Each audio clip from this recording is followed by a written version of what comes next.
Habari ya asubuhi kakaangu Miguda.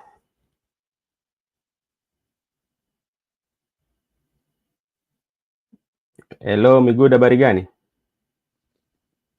Wanisikia? Nakusikiza, habari gani? Nakupata. Nasema niko salama, nimeamka vipoa. Habari yangu iko fiti asubuhi sahi. Na nasema bado tu na shukuru Mola kwa siku njema. Siku njema onekana asubuhi. Na sasa hiyo siku tutaona vile siku itakuwa leo. Na sasa si unajua ushaiona, sasa inamaanisha kuwa we mwenyewe ushaona dalili na taratibu za siku, kama labda itakuwa mzuri ama kutakuwa ni vibaya. Kwa nasema tu siku itakuwa nzuri nishaona, lakini nashukuru Mola kwa sababu unajua nimeamka kama niko mzima. Na vile vile nimeshatoka nje nikapata kwamba pia mambo iko sawa, na nadhani tu siku itakuwa tu njema. Siku njema niseme tu hivyo. Siku njema. Unajua ukisema kwamba siku njema inanikumbusha kuna mwandishi hodari alishatangulia mbele ya haki, Ken Walibora. Aliandika kitabu ambao ilikuwa inaitwa Siku Njema, na ni kitabu ambayo ilikuwa na mafunzo mingi sana, na sana sana ukiangalia maisha. Ulipata kwamba nilipata bahati ya kuisoma kidogo tu, kama tu ile za kustarehe tu. Nilikuwa najua kulikuwa na jamaa mwingine alikuwa anaitwa Juma Mwokosi. Juma Mwokosi alikuwa ni baba yake mhusika mkuu. Na ilikuwa ni kitabu iko na mafunzo mzuri sana kwa watu, si tu kwa wale ambao walifanya ama wale ambao walitainiwa ama wale ambao walifanya, kama ilikuwa ni riwaya ama ilikuwa ni riwaya kwa shule, but ilikuwa na mafunzo kwa maisha tu ya kawaida. So ukisema kwamba siku njema inanikumbusha tu kitabu hicho. Sijui kama wewe labda ulipata kuisoma ama ulipata tu kusikia kulikuwa na kitabu ambapo kilikuwa kimeandikwa na Ken Walibora.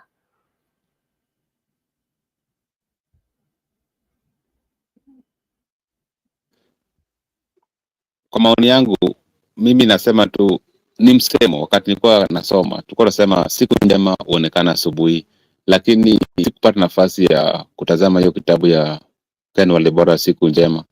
Lakini hiyo msemo nimetumia mara nyingi, na ni ukweli, siku njema huonekana asubuhi. Hiyo ni ukweli, na nafikiria nitatafuta hiyo nisome hiyo kitabu nisikie ni nini aswa kiko ndani ya hiyo kitabu ambayo inazungumzia siku njema. Sasa hiyo siku njema, unajua maana zake zinakuwa nyingi. Kama ilikuwa riwaya, maana yake inaweza kuwa nyingi sana. Hata pia ukipata nafasi kwa wakati wako ambao unapumzika, tafuta kitabu ambacho kinaitwa Kiu. Kiu pia ni kitabu nzuri sana. Inazungumzia Mwinyi, inazungumzia jamaa ambaye alikuwa ni mtu ambaye alikuwa amebarikiwa sana, tuseme kwamba kimali, fedha, na kulikuwa na zile vitu muhimu labda yeye mwenye alikuwa nakosa. Mimi nakumbuka, siwezi sema kwamba naweza nukuu, lakini kuna sehemu ilikuwa nasema Mwinyi alinunia zulia ambayo ingekuwa inaweza yani bei ya zulia ama tunasema kwamba mkeka ile ilikuwa ya bei ghali. Unapata kwamba kama ni maskini alikuwa anainunua, ama pesa ambayo ilikuwa imetumika kuinunua ingeweza sana sana, kama wewe ni maskini ingefanya nini, niseme swali mzuri, ingekubadilisha maisha yako milele.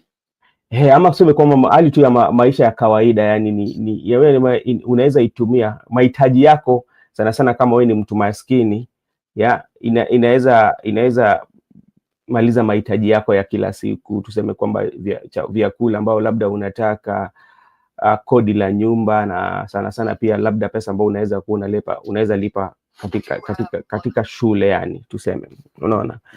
So ni vitabu ambazo zina funzo, na pia zinakaa pia ni kioo cha jamii. Pia ni vitabu ambao pia niseme kwamba zinatoa picha za vitu ambazo zinatendeka katika jamii ambao sisi tunaishi. Hiyo ni kweli. Hizo vitabu nazipenda sana kwa sababu unapata ukisoma kwa muda wako unapata ya kwamba kando na kuwa na kioo cha jamii, na pia unapata kuna zile ambazo zina hata tabiri siku za usoni, na kuna zile ambao pia zinazungumzia kama hiyo mambo ya siku njema huonekana asubuhi. Kwa mfano hata wakati unachagua serikali nzuri utaona tu siku ya kwanza kuapishwa, lakini serikali mbaya pia siku ya kwanza kuapishwa inaonekana tu. Sasa ziko na mafunzo nyingi, na pia ziko na mafunzo nyingi hata kando na kimaisha, hata kiuchumi, hata kisiasa, hata kifamilia. Sasa hizo vitabu au waandishi walikuwa waandishi bora kwa maoni yangu, na tunafaa pia saizi tupate waandishi wapya ambao wako na mawazo mazuri, ambao zinalinganisha watu wa kizazi hiki na siku za usoni. Sasa hiyo tu ndio ningependa kusema. Kulikuwa na habari ambapo ilikuwa kuna mwanaharakati ambao alikuwa ni Mkenya, lakini alikuwa anafanya kazi pale Tanzania. Alikuwa anaitwa Migori. Mwanaharakati huyu ni kama wiki moja siku chache huko nyuma alikuwa ametekwa nyara. Hapo ndio kwenye familia yake walikuwa wanasema kwamba, lakini leo hii ni kama amepatikana, na alipatikana something like around 3 AM in the morning. I don't know, this was alipatikana, na unajua alikuwa ni mtu ambaye kazi yake alikuwa ni Mkenya, lakini alikuwa anafanya kazi Tanzania, lakini inasemekana alipatikana kule Diani, Mombasa, lakini maelezo ni kwamba nadhani ilitekwa nyara kule Tanzania. So hiyo ndio habari ambayo mimi naona hapa. Nadhani familia yake saizi wamefurahi. Hiyo ndio habari. Tena kuna habari pia, there's also appointment that were made yesterday by president, especially in parastatal, and they were gazetted yesterday, and this one includes including Silas Jakakimba was also among those who were elected to be among the notable names that were there. So that is also something that we need to point out, especially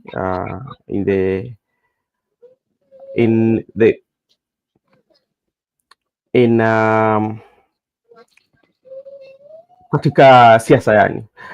Alafu pia Mheshimiwa Rigathi Gachagua, Ruto told me that NADCO report, that is namnuku, this is what Rigathi Gachagua said when he was having a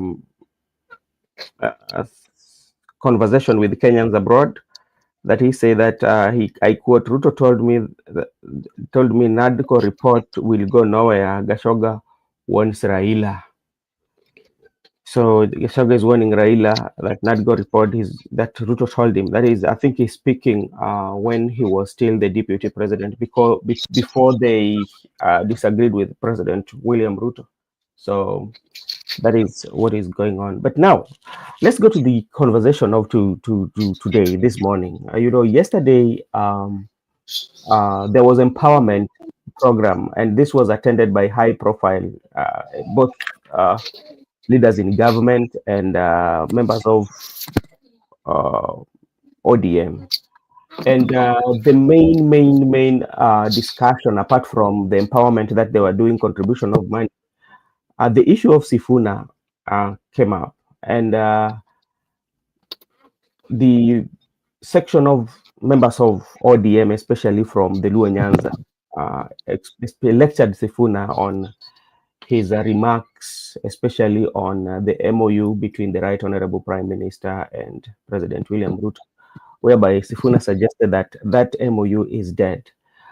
And some of those member of parliament, they did not take it lightly. They responded to Sifuna, actually, including one member of parliament, especially from Migori County, actually warned Sifuna not to dare step in Nyatik with with his remarks. What does this one tells you about the leadership? And remember, the day before that, there was Kakamega delegates. And if you're very keen on the Kakamega delegates, especially as members of the ODM, especially from the Luo Nyanza, they were missing in action, including the national chair, the Honorable Gladys Wanga. And now, yesterday, Gladys Wanga, the governor was there, and she was very, very, very much categorical. She was angered by the remarks by Edwin Sifuna, and at some point he said that you should, who are you speaking for? You know, this is our party. You know, what is your take on it?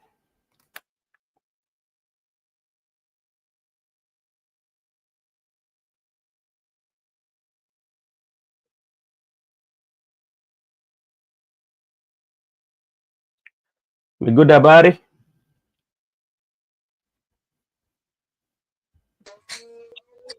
Hello, bro. Can you hear me? Yeah. Okay, I'm saying that from what you have seen as the observers or the people who are on the ground, there is that section of lawmakers from Luanyans, particularly places who have guns against Sifuna, and they are trying to castigate whatever he said in the national television, that is Citizen. Yeah.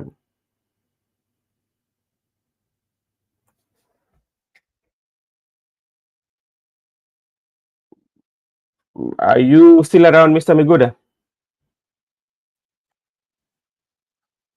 Yeah, I'm around. I'm saying they are saying that the position of Sifuna is like they are trying to say that it is only them who can think and their position is final, but that of Sifuna, it has been dismissed by them because they say that it's an individual position, and they're even giving citation to previous leaders who have tried to contradict the position of the party or the party leader, who have ended being rendered outside of the party. So to me, it's like the ODM lawmakers in the lower part of it, not the entire. The Western is quiet, the coastal is quiet, and they're even giving Sifuna warnings. And that's why has led to Raila Odinga calling for a crisis meeting. You understand? He called a crisis meeting that they're gonna sit down as a party to end the confusion in the party. So to me, it's like the people who are in the executive who have been donated as experts, because you saw even the experts trying to castigate Sifuna. So to me, it's like the people, the entire experts has given instructions to the ODM lawmakers that this person called Sifuna want us to get outside of the broad-based government. And already we are in at the expert, and also we have allocated some roads into the budget. You heard what somebody say that they are going to construct roads in Nyanza, so there's no need for them to get out of the broad-based government. So to me, it's like there are people who believe in the government who are getting benefits directly from the government, but those people also who see it like it's not adding up based on the reality that the narco report has not been implemented, and they are directly into the government. What is delaying the implementation of the narco report? So I think there are some people who do not want to hear the truth, even if they are trying to rubbish that which truth. But there are some realities on those arguments. There are some realities. The narco report has not been implemented. The capitation of education. So those are the realities that we have to live with it. That even though you are in broad-based government, but there are some realities that is pressing Kenyans. And if anybody come out to call out those realities, that person is being labeled as mole or as Gashagwa partner. So it means that if you are not on my opinion, you are on Gashagwa. So I fail to understand why is that the Luo lawmakers are trying to make it look like things are okay, and yet there are things that are pending. We are not telling them to get out of broad-based government. We say that even if you are inside that broad-based government, but there are some realities on it that mumeoshwa na William Ruto na wataki kusikia. Ni mambo ya kuoshwa kwa sababu hebu tuangalie kwa makini sana. Labda tuseme tu kwa hali halisi ya maneno, kwa sababu unajua ukiangalia katika mkutano wa jana ambapo kulikuwepo na watu wa UDA, sana sana tunaweza sema kwamba watu wa Kenya Kwanza, na ukiangalia yale ambao ile mkutano ambao ilikuwa Kakamega, ilikuwa ya wanachama wa ODM, na kauli ambao jana walikuwa kule walitoa ni kwamba wanasimama na Edwin Sifuna 100%. Lakini ukija huko ambapo walikuwa wanafanya empowerment, unapata kwamba walikuwa wanaona ni kwamba Edwin Sifuna ni mtu ambaye ametumwa na watu wa upinzani, kwa sababu ukisikiza Honorable Atandi, though Atandi was not with them, he was in another meeting especially, and Honorable Atandi talked about, we do not want to listen to people who speak the language of Rigathi Gachagua, and he said that whether the position or what, we will work with the president, I cannot quote him correctly, but and the same was shared if you listen to some of the members, even like the way the governor for Homa Bay was talking. You will tell us who has sent you and who are you speaking on behalf of who, So my question to you is, does it mean that if you disagree on opinion, then you only can disagree on opinion if you are working for somebody? You cannot disagree on principality. Sasa wacha nikwambie story sasa. Unajua kuna kamosho moja hapo. Na kamosho moja nakuja hivi. Kuna yale ambao Raila Odinga alikubaliana na William Ruto. Hata kabla ya NADCO report, hata kabla ya wale vijana chipukizi kwenda kufanya maandamano. Waliketi chini upinzani na serikali na kubaliana kwamba kuna zile vitu ambayo watatekeleza kabla tuende uchaguzi. Juu nakumbuka tulikuwa na maandamano hapo mwaka wa 2003. Sasa wakati huo unapata ya kwamba kuna zile vitu paka leo hii hawajatekeleza na hii serikali. Alafu wale viongozi ambao unasema wanazungumza ya kwamba yule katibu mkuu wa ODM ametumwa na Wamunyoro, ama wale viongozi ambao wanazungumza ya kwamba yule mtu yote ambaye ana msimamo pamoja na wao ametumwa na upinzani. Au viongozi unafaa kuangalia moja kwa moja. Unapata yule gavana wa Homa Bay kwanza, yeye anataka achaguliwe ile amalize tamu yake. Na vile vile yeye ni mwenyekiti wa chama cha ODM. Na vile vile yeye pia kuna zile fununu tunapata kwamba anataka kuwe naibu wa William Ruto uchaguzi ujao. Sasa unajua ukizungumza mambo ya kwamba hii serikali ni ya uongo, hii serikali haitekeleza NADCO report, hii serikali danganya baba, hiyo utamzuia nafasi yake ya kufanya tamu yake ya pili, na vile vile utamzuia nafasi yake ya kupigania kuwa mgombea mwenza wa William Ruto. Alafu unapata yule gavana wa Migori pia, kama Raila ameshikana na William Ruto, ako nafasi nzuri ya kukuwa gavana kwa mula wa pili. Lakini kama Brobes imeenda, ana nafasi nzuri. Vile vile huyu mwakilishaji wa wanawake Fatuma Mohamed, wabunge wanazungumza. Okay. Tunasubiri ndio labda tuseme kwamba Miguda, bado unanisikiza? Umepotea kidogo. Asante sana bwana Miguda, najua utarudi na utusaidie kutoa mawazo lako kuhusu mambo ambayo tunaona katika chama cha ODM, ambapo tunaona mrengo mbili zipo. Tunapata wale wabunge kutoka sehemu za Nyanza hawakubaliani na yale maneno ambayo yalitolewa na katibu mkuu wa chama Edwin Sifuna, na jana ikatokea wakasema mambo mingi sana kuhusiana ni kama wanaona Sifuna ni kama akona nia ya kuleta kutofahamu katika chama, na wakasema kwamba watu walikuwa wanatoa, each and every person was giving their view, but you know, this is politics, and this is not the first time we are seeing this. Politics of our country has always been like what we are seeing. Remember,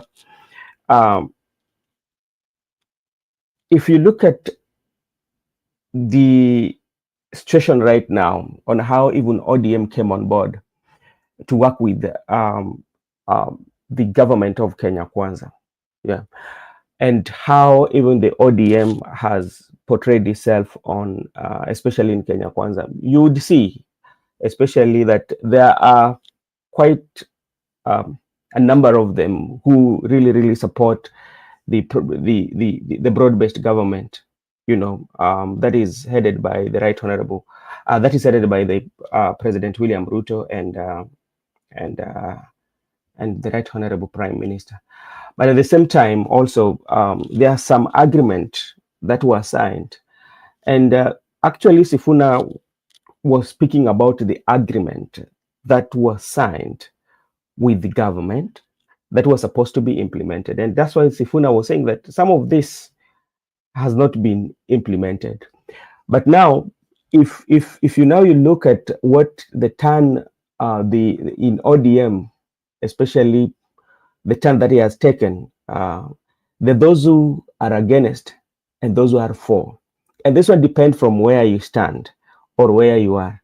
If you see that those who are against, especially what Sifuna was saying, seems to be the part of ODM that actually are enjoying the benefits of the government, especially because yesterday I listened to Mbadi.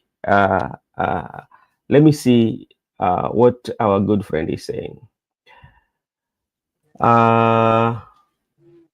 Yesterday, Raila Short Presser was telling, when he said that Sifuna is not his mouthpiece, he can say anything and people can query, but it doesn't mean that it is ODM principle.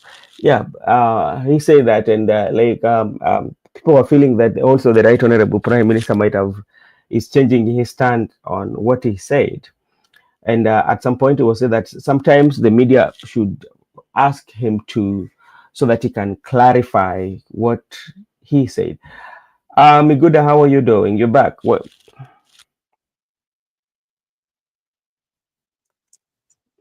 Nilikuwa nakamilisha nikisema hivi, unapata kuna wale viongozi ambao hii muungano ya William Ruto na Raila itawasaidia ili wapate hatamu ya pili, lakini kuna wale ambaye kama hawa watu wametenganisha hawatapata nafasi ya kupata hizo viti zao. Sasa unapata wao lazima wakuwe sycophant, lazima wakuwe present worship team no matter what, na pia hapo wako na matusi hata wako na pia wako wanaweza kupiga, wako na vita iko tu karibu. So to me, I just want to say that it is more of interest, whereby if the arrangement is favoring my re-election, yeah, I'll support it.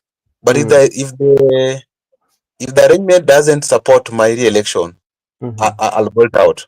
So I think that's why you find that most of the Luo leaders, yeah, are fighting the remarks of Edwin Sifuna. So let me ask you that in the event, because let's say that in the event of Sifuna walking out of ODM, just in case, because from the look of things, because it seems that there's that divergence view of Sifuna, the way Sifuna view the memorandum of understanding and the broad-based government, and the way the section of Luo leaders, especially those who are in that meeting, are viewing the broad-based government is quite much different. So in the event, because like maybe Sifuna might be, let's hypothetically, just be, just think the way they were saying that, okay, you're working for Wamunyoro, and Sifuna just decide to walk out, you know, out of ODM so that that peace can be created, you see. Is it going to have impact, especially on ODM, or Sifuna is going to have impact on Sifuna? to me, Sifuna working outside ODM, Mm-hmm. maybe how is he working out? Is he working out willingly, or he has worked out that he has been pushed or forcefully? So if he has been forcefully kicked out of the party, to Mm-hmm. me, Sifuna gonna get that sympathy card from the Nairobi electorates, and he gonna make it to Senate if at all he contested with either party, Mm-hmm. because he has stood firm, and the broad-based government is unpopular in Nairobi City. So Mm-hmm. to me, Sifuna stand a chance if he's kicked out on principality, because he's Mm-hmm. gonna argue that I was kicked out of the values of the party and principality because they abandoned their values and principality and they decided to kick him out. So to me, that one gonna work for him. But if he's not kicked out, still Mm-hmm. gonna stand a chance to get a second term. But you also have to look at if he's kicked out, Yeah. maybe can he work out a section of MPs, lawyer nation, maybe people Mm-hmm. like Wanjala, people like Kaleba Missing. But look at it in this scenario whereby Sifuna has been kicked out based on those baseless allegations that is working for Wamunyonga. Yeah. But remember, when the former SG was kicked out for working with Ruto, Mm-hmm. today the same ODM is working with Ruto. So it's only convenient for them to work with Ruto. But if you work with Ruto, you are a mole. Those are the things we are opposed to. Like what happened previously. When those people went to State House, it was not good for the party. But when Raila goes to Ruto, now it's good for the party. Those things are overtaken by events. And what if the same people are accusing Sifuna to work with Wamunyoro? If Wamunyoro formed the government and Wamunyoro also both of them as experts with government, so it is only convenient for them to work with them. So it's like in this country, there are only those people who are allowed to talk to people or to but no one will choose for you your friends and your associate, irrespective of your political party, because even the people they are saying that you should not work with them, they are the same people also behind the curtains. They have phone calls, they have WhatsApp chats with them. So to me, this is just they're trying to make people feel like, right now they have persuaded their constituents that Wamunyoro is tribalist. Now anybody who's associated with Wamunyoro is also tribalist. So it's like this is our zone. You can't penetrate whatsoever if you're associated with it. So to me, it's not making sense, because you might find the same people castigating Sifuna will in future work with Wamunyoro. The same way they're working with William Ruto, whom they portray to have been working with Babu Namwamba before. Okay. Now, if you listen to the argument of maybe follow up, let me follow up on something that you said about when this was February, immediately after the election, when a section of ODM members actually visited the president, William Ruto, and they started to work with Ruto. And actually, from the look of things, every time they were seen as the betrayers of this of the community, because they worked with they went into agreement with the president without the approval. Yeah, that is something that the difference was that they went to work with the president without approval from the party. But the one that the Right Honorable Prime Minister is working with President William Ruto, it is approved. It went through the party organs, and the party saw it wise that it is high time that they should work with the president. Now, look at you talk about what the comment that I don't know whether it was the area member for Usonga who made remarks that when Raila supported Kibaki, Raila supported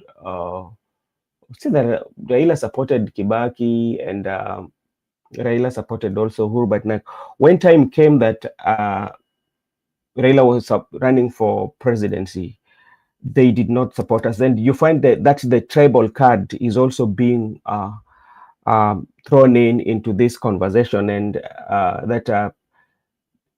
that especially the mountain community did not support. I've never supported the Right Honorable Prime Minister Raila Odinga, and this is according to the argument that was being laid down by the Usonga Member of Parliament, that is Honorable Atandi. He made such like remark. Why do you think that we have to go that tribal to make sure that we convince the electorate, or to convince the population that we are addressing? I believe sometimes whenever you have to make any claim or when you want to make your point, you must be a bit factual and do not just make it on lighter note. Because if you heard what the Songa lawmaker said, in my view, it was a shallow one. Because you understand that when the Luo nation supported Mwai Kibaki by that time, even though the Luo nation had a candidate by the name of Orengo, but Orengo was not popular. Raila was popular compared to Orengo. So when your popular candidate has shifted allegiance to a different candidate, most of the people are gonna vote for the preferred choice of your candidate. That's what happened in 202. In 207, remember Raila was now contesting.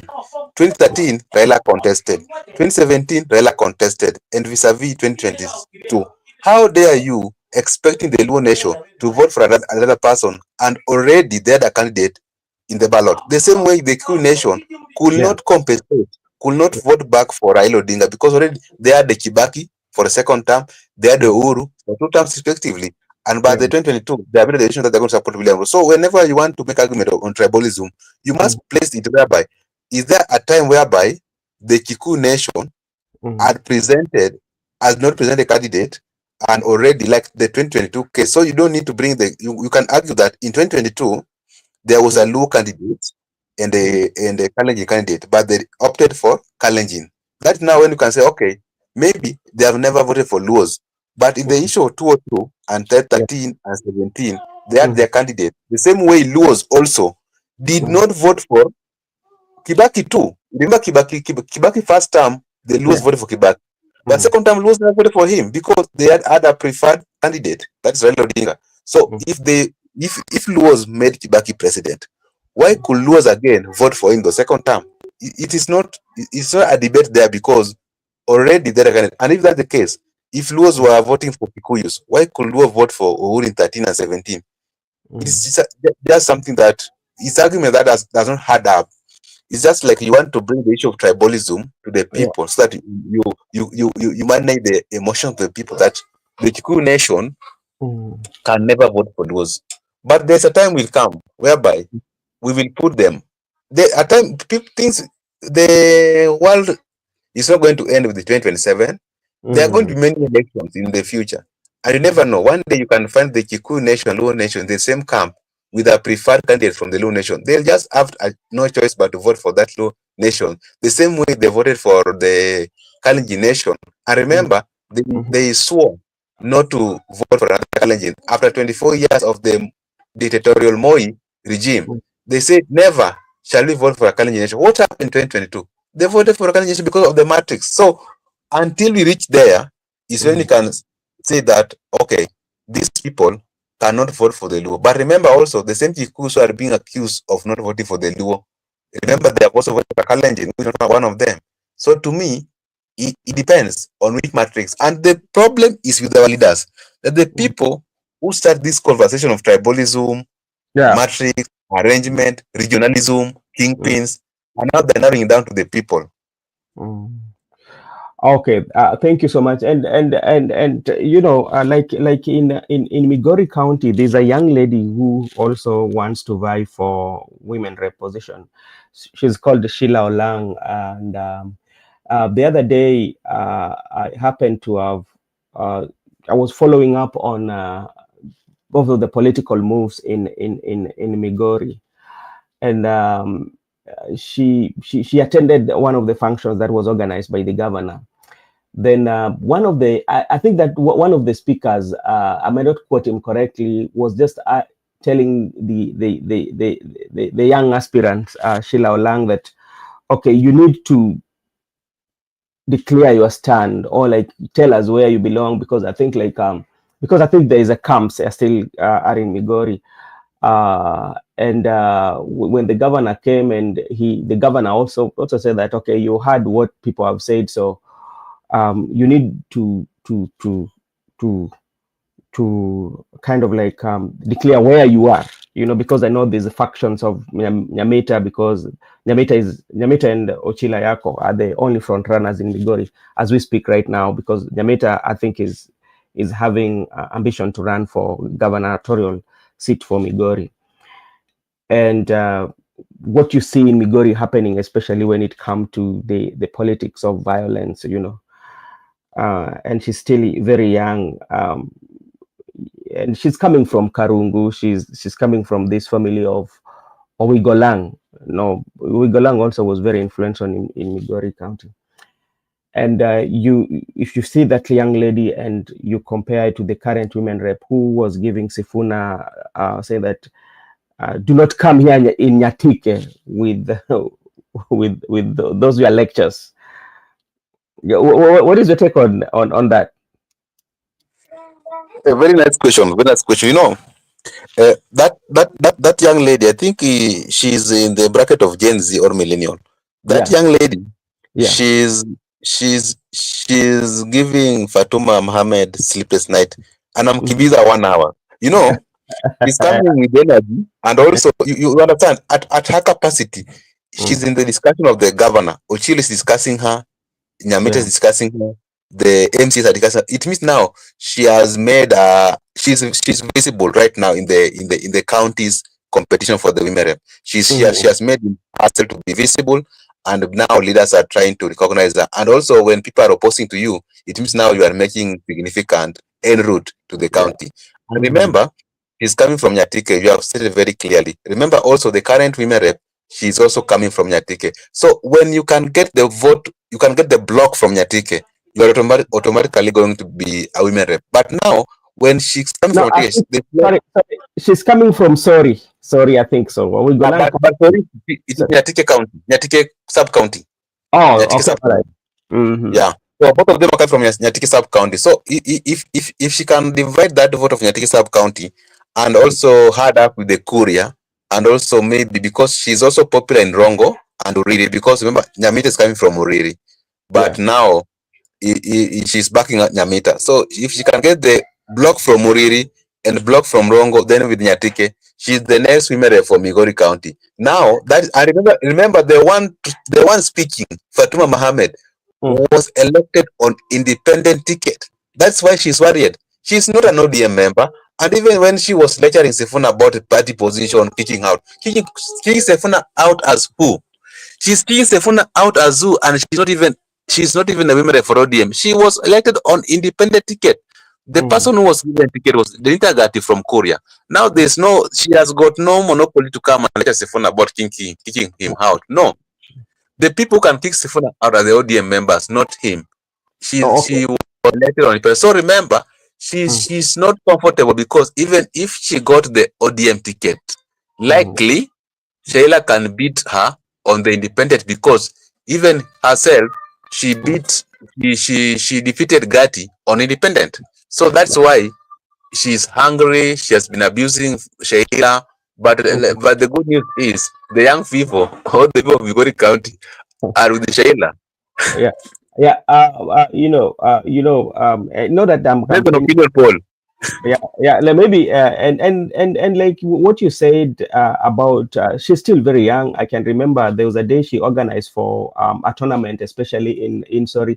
It was one of the expensive tournament that I've ever seen, especially organized by any politician.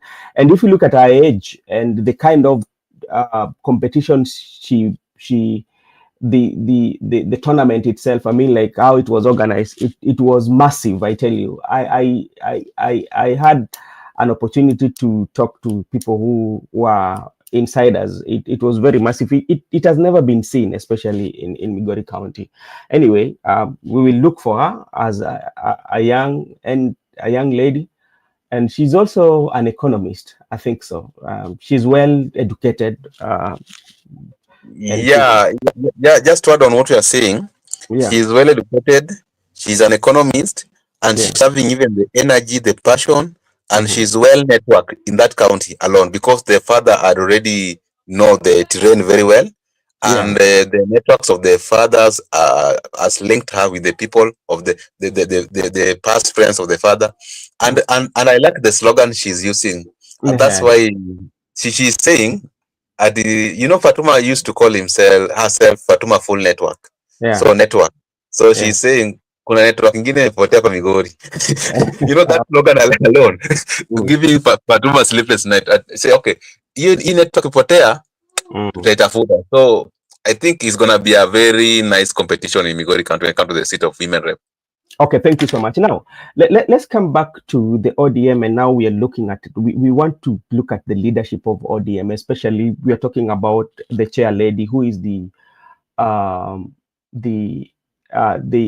national chair lady. You know, that is a very big position, and you have to be ready to accommodate divergence view, especially when somebody has like different views on the party and the way you handle it. If you look at the way Honorable Gladys Wanga, Her Excellency, really handled the issue of Sifuna, do you see she really portrayed herself as a national leader, that if issues like this, especially cracks usually coming in the party, how should you handle that situation? Do you think she got it right? She misses it, but you also understand that the ODM chairperson, she is also a governor of Mobile County, and Mobile County is in Luanya, so maybe she was speaking to the people who elected her. Now, maybe based on that one, she might only appeal to her constituents, but not the entire nation. But remember, ODM is a national party, and also Sifuna is not a Luo. Sifuna being SD ODM from a different Bungoma County. And Sifuna served for 8 years as SG. And that's not the way to address someone who has been your servant for a quite long time. If your servant addresses issues in your compound that from the look of things, it's like there are things which are not going on according to me, who has been observing this country. Then all of a sudden you start castigating your servant that or you rub everything he or she has done to you for that long time. I don't think that is a good reward for loyalty. And she should also realize that she's not the only governor of Mobile County, but she's also a national leader, whereby the chairperson is nationally, not in the Mobile County, or she's not the chairperson for Mobile County. And I think she did not address the issue in accordance to the.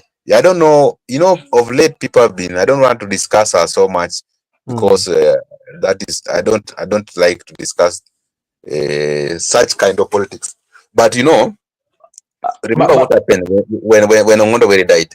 She was called in order that actually you have not addressed the issue of the death of Ongondo Were in accordance with the stage of a leader, and she apologized later. So I think you need to be given guidance on how to address some issues. Yeah, because I'm just worried because, like, remember, when you look at the issue at stake, especially some of the things that Edwin Sifuna was raising, based on actually, I think Sifuna was very categorical on the MOU. I don't think that it was very on the broad-based government. He was just talking about the memorandum of understanding that was signed between the two, whether whether what was agreed upon has been actualized or are in the process of, and especially the one that Edwin Sifuna keep on mentioning is about the extrajudicial killing. You know, that is the one that Sifuna keeps on mentioning, and you know, the death of Ojwang, Albert Ojwang, actually happened in her county, and that is Sifuna have been mentioning that one too. And now the way she answered, and you also talked about the issue when the Ongondo Were actually, when the first address that she made about Ongondo Were, and she said that this is not what we signed for. You remember? So like now when you look at in terms of the national outlook as a national chair, especially with a party that has a very massive following, how are you prepared to handle the views of the population that comes with the party, and to be neutral and be able to listen to people, and also be in a position of how you can market a party and say that, okay, we have very massive following, but we still need people to come in the party, and when it comes to issues that deals with national issues, because what they were signed for was not a county issue. If to say, it was something that was on the national conversation, and you handle it the same way, the way you handle it, like that. That one, I don't think that one gives a good picture, especially to the leadership. Yeah, it doesn't give a good picture to the leadership, because there are sometimes you can give somebody too many roles until she forgets that which role she ought to have played or not.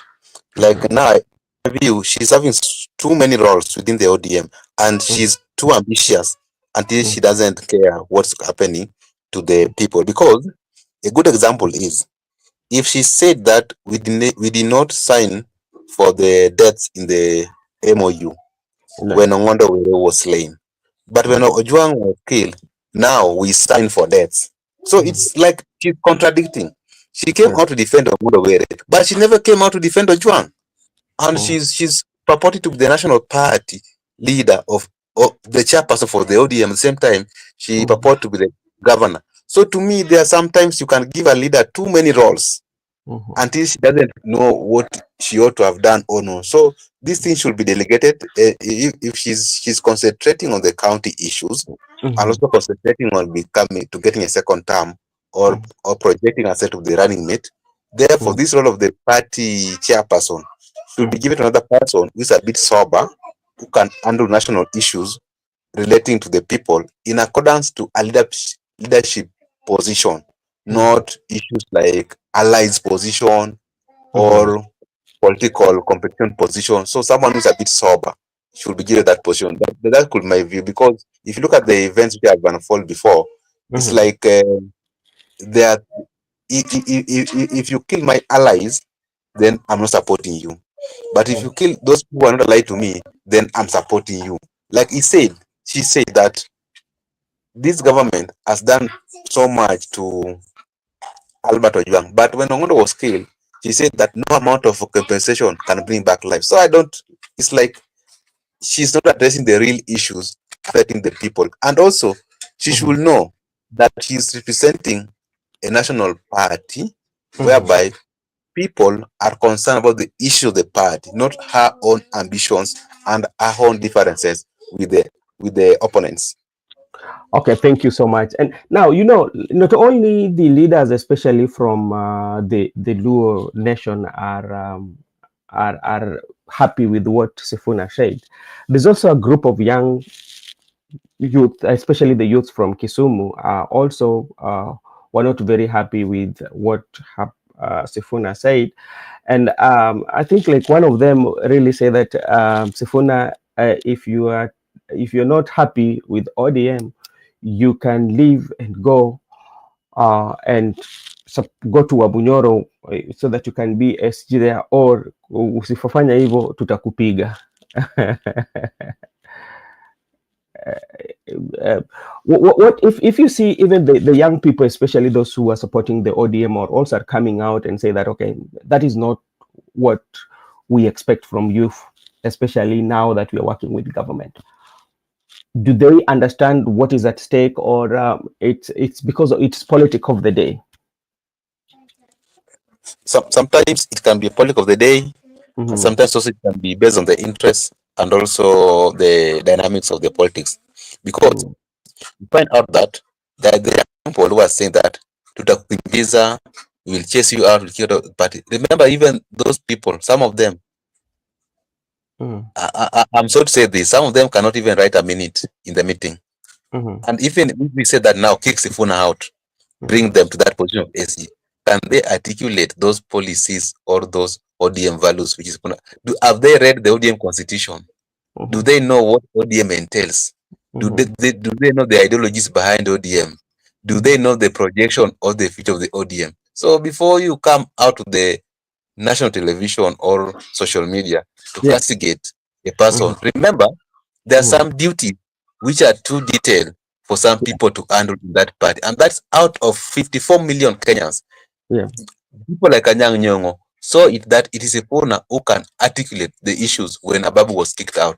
It's never easy to be an SG of not only ODM, even party. Remember, even Cleo Malala tried to be the SG of UDA, but it was not easy to handle some issues because other than coming to the people to speak, there are some things that are being done internally, professionally, which require someone who's a bit skilled and someone who knows exactly what should be done there. So sometimes before you say you want to kick him out, you come and replace him. Can you handle whatever Sifuna has been handling? So before people come out and start castigating Sifuna, there are things that Sifuna has done which are good. And even what he's discussing right now, Raila said that Sifuna is speaking his mind, which is quite good. But look at Sifuna's mind. It is not further from the truth. People have been killing the country of Kenya. You can't deny that one. Narco report has not been implemented. You can't deny that one. The MOU has not been honored. And also, look at the conclave. There's no goodwill from the president to organize the conclave dialogue. So to me, sometimes even before you castigate somebody, understand, give an opportunity to fill that person's shoes. Can you articulate? That's why people are saying, okay, we will kick him out. But look at them. Give them that role of SG. Can they handle what Sifuna is handling? So sometimes you need to give people a break and allow people to express their views and also tell you the way they are seeing it, the way it is, not lying to you. And another thing you also want to add is, given a chance that now Sifuna has been kicked out right now. Yeah. Though getting a person next is not going, they're saying, okay, Sifuna, this party belongs to us. And remember, we have ODM spread across the country. Yeah. The people in Northeastern, even Wajir governor is in ODM. The coastal people are ODM people, Nairobi ODM people. So you can't say that, okay, because Sifuna has had his opinion, let us kick him out of the party of ODM because because he has a different divergent opinion. And remember, even Atuli said this one, that when I heard Sifuna speaking, I said, how dare you contradicting the position of your party leader? But he was shocked that it is the position of the many people who are followers. But also the other thing I want to say lastly, the fact that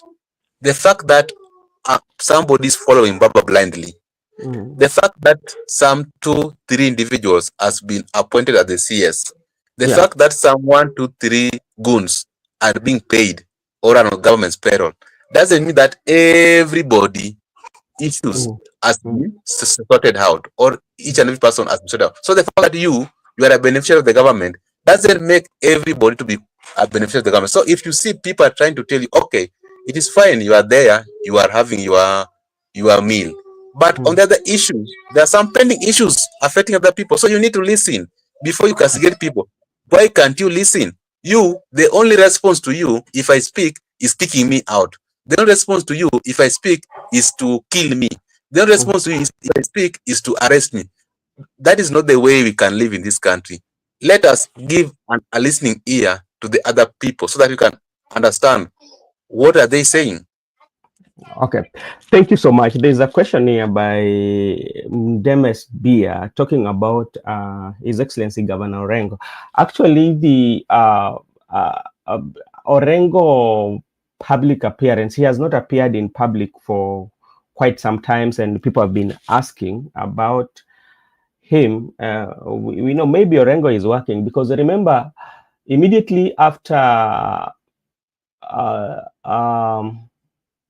visiting State House, and his appearance in public has really gone down. Especially, we've never seen him in major functions, big functions, especially even attending the churches. So maybe there might be something that we can inquire from our good friend, the Nairobian, Mr. Ayaga. Ayaga can tell us, because he's from Siaya. We can ask good people from Siaya to tell us what is happening with their governor. We are not seeing him in public. Ama anafanya kazi, ako kwa ofisi, anatekeleza majukumu, anapatiana watu wa Siaya kazi. Miguda, I want to bring you to the history of ODM, especially when there's a disagreement And I would start with the President William Ruto. You know, President William Ruto was among strong members of ODM, and at some point they disagreed, and President William Ruto went his own way. And in the process of President William Ruto going his own way, he ended up being the deputy president of the country. Yeah. We are talking about Ababu Namwamba also went out of ODM due to disagreement. And later he came and joined the government with Musalia Mudavadi. So the history has come that those who have left ODM, especially, or disagreed with the party position, or those the party has felt that, okay, you're not articulating the party issues, have ended up being in the government. If to be precise, Najib Balala, talk of that. Najib Balala later came and worked for. If you look at that trend, do you think it can also happen to Sifuna too? Because that has been the trend, that the people who are living with their massive wealth, because like if you look at the people who have worked for ODM, these are people who, in terms of knowledge or in terms of experience, and they do matter so much. You cannot compare, especially like the likes of Ababu Namwamba, and when they leave, they end up working with the government, or they end up working with the ODM competitors, and in the end of the day, they tend to win. What about for Sifuna? It's not about ending into the government. That should not be the end game. What is at stake here is the test of loyalty when you talked about the ODM. Mm-hmm. And remember, even the people you are saying were founder members like William Ruto. Remember, even Sifuna was a founder member, because Sifuna, by that time, he was a young person, but he was a member of ODM. The fact that there were leadership structure doesn't make people who are followers not to be founder members. Everybody was a founder member, not only leaders. But when the test for loyalty came, William Ruto failed the test time of loyalty. And that is what we can say. Okay, Sifuna is more ODM than Ruto, because Sifuna stick with Baba for a quite long. From that time up to now, he has stick with Baba. So to me, Sifuna has passed that test of loyalty. And unlike William Ruto and other people. But when you walked out of ODM and you form a government, because there are people who have formed government who have walked out of ODM, but they are perpetuating impunity. So forming government is not a solution, because you can form a government, then you become an oppressor. You start oppressing the people, unlike what you used to do in opposition. Because you remember, Sifuna, when he's now speaking, it's like he's defending the violation of human rights. But if given an opportunity to serve the Kenyans outside ODM, what if he turns again to violate the human rights? So it's something like contrary. The people like you are saying, people like William Ruto quoted, when they were in ODM, they were like they are trying to advocate for one uniformity. But later in life, they are the people who are pro shuri kwa mguu. People who are like those things they are saying. So to me, the fact that someone has gone outside ODM doesn't, even if from government, what should remain is, do you have that value and that principality? People don't need to stick to ODM to eternity. We are a multi-party democracy. You can have a different party, but provided that the same things you are speaking in ODM, the same rights you are trying to defend in ODM, the violation of rights you are trying to castigate, are you also willing to do the same when you are outside ODM? Those are the things we should discuss. Okay. Is Sifuna willing? Yeah. Is Sifuna willing? So, but if now Sifuna of course, when he's kicked out, or maybe he get out willingly, to me, people will embrace him.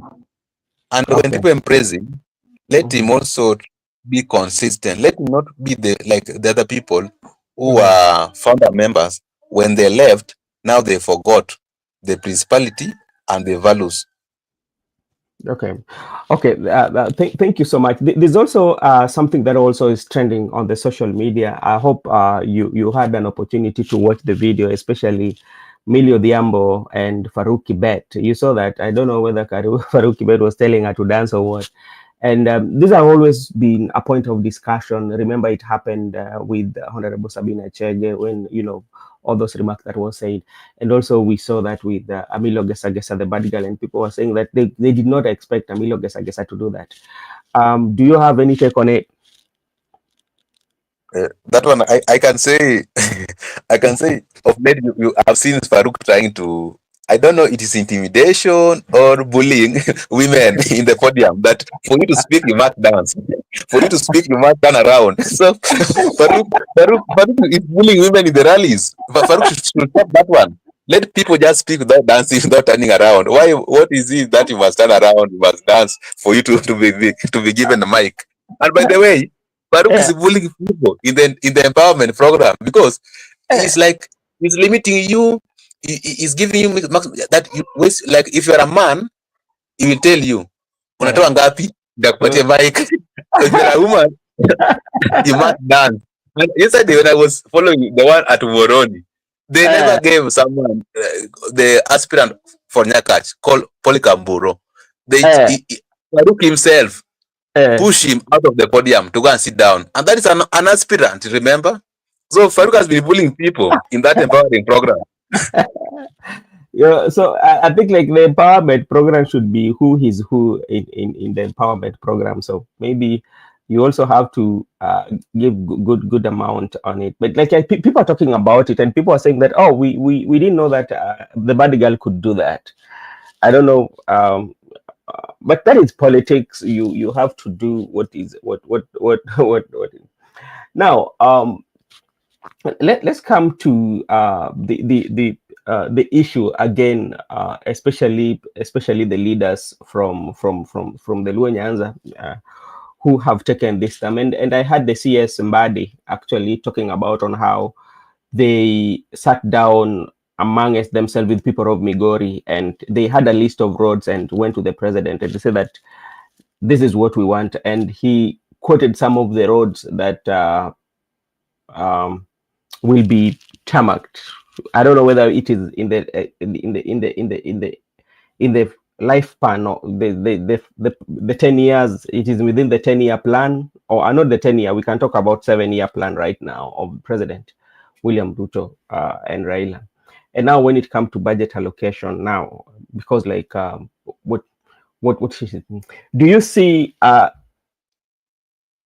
being materialized? All the roads that he mentioned, that these are the roads that we talked about and they're going to be done within this short period. Do you see those roads are being done best in the, when you look at the economy of the country, and education sector is also having some issues? I think that's one of the interesting event I'm following the current budget, because I told you the 2025-2026 budget, those roads were allocated. There was fund allocated to those roads, and even the roads in Mobay County, the ring road that is going through the highlands and going through the Gormaya ring road, and also the ones Badi quoted in Migori, they have not been constructed, but they said that the funds were allocated, the 2025-2026. So like me, I'm just giving them 1 year, the way I told you. When we are going to read the next budget, 2026-2027, if those roads are not constructed, and that's what we told William Ruto, that there's no problem. If those roads are not constructed the way, even William Ruto came by himself, and in fact, he initiated those roads. There are so many roads in Nyanza, in South Nyanza, I can tell you. When Ruto was in Nyanza, South Nyanza chief, he himself initiated. So the people of Nyanza are just waiting. They have no problems. Once we are done with the 2025-26 budget, if those roads are not constructed, and this is not a threat, if those roads are not constructed, no one should ask people there's no persuasion you can give to the people that you must give them second term. And But this no, was the problem. Migoda, let me. I saw that, Mr. Mato. This question that I usually tend. I want to know your view, because like sometimes we say that if it is not done, then do not expect. Yeah. But my question to you is, do you think, because like, do you think the voters themselves understand what awaits them? Because the promises that the leaders have always been making, or the leaders have always been making, especially when you go to the rural areas, take for example, CS Mbadi, for example. Mbadi has served for almost 15 years as a member of parliament, and 2 years as elected member of parliament, and 2 years as a nominated member of parliament. And in those Gwasi, if you go, I've visited those areas, And if you look at in the 15 years of what he has done, vis-a-vis the years that he has been in 17 years in the leadership, do they match? That is one. And when the people of the constituents themselves, do they understand that, okay, this is what was promised, this was not done? And these one are the things that are making us to make informed decision, especially on when we are voting. What I was saying, Yeah. voters must understand. I know that voters don't understand, but this time round they must understand, because that's why I was telling you, those roads must be completed. That must happen, because even there is an agency of roads in those regions. You have walked into those regions, and Yeah. even the Gwasi. There are I've, times whereby when you reach a certain place, you have to park your vehicle, then you move by foot, because it is not accessible. So there's an agency for that's why you have seen them trying to concentrate on South Nyanza, unlike Central Nyanza. Even they are saying they are being developed in Nyanza, but there's an agency of roads in South Nyanza. That's why I say when it comes to election, voters must make decision on the budget. That's why I was insisting on the budget, that if they can do for you those roads, then if someone come back to campaign, you that I promised these roads, then I completed it. Now you can even you can extend an olive branch to that person. But if somebody promised you a road until it was allocated into the budget, but after that the end of that budget, there's no road. During campaign, there's no road. That is where when someone did refuse to vote for you, then a voter should not vote on that person, because that person has already portrayed that actually he cannot perform. Based on your first question, there are leaders in this country. They are elected, but they don't have that. They don't have, I don't know, the capacity or the goodwill to work for the people, because the person you said has been elected for 15 years.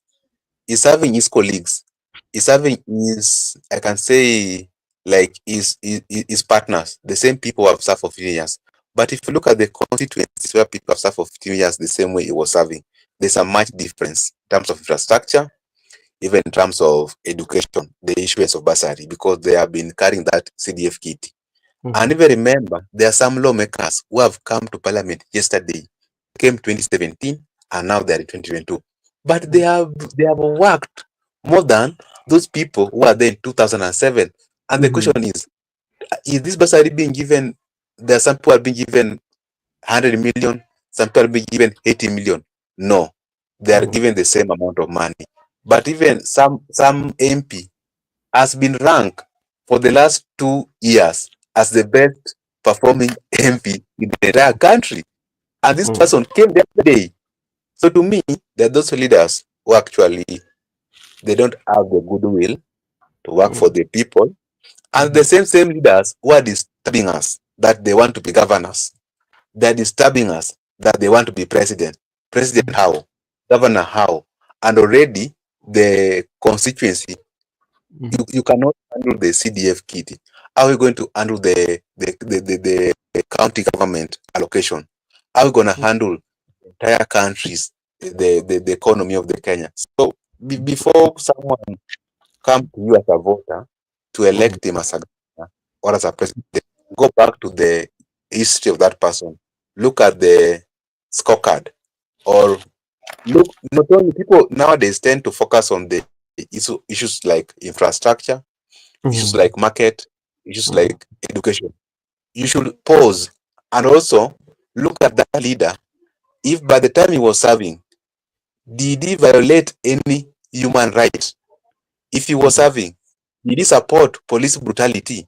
If he was serving, did he oppose equality or equity of the resources? Like when people were passing budget in parliament, was he only supporting a certain region to be developed?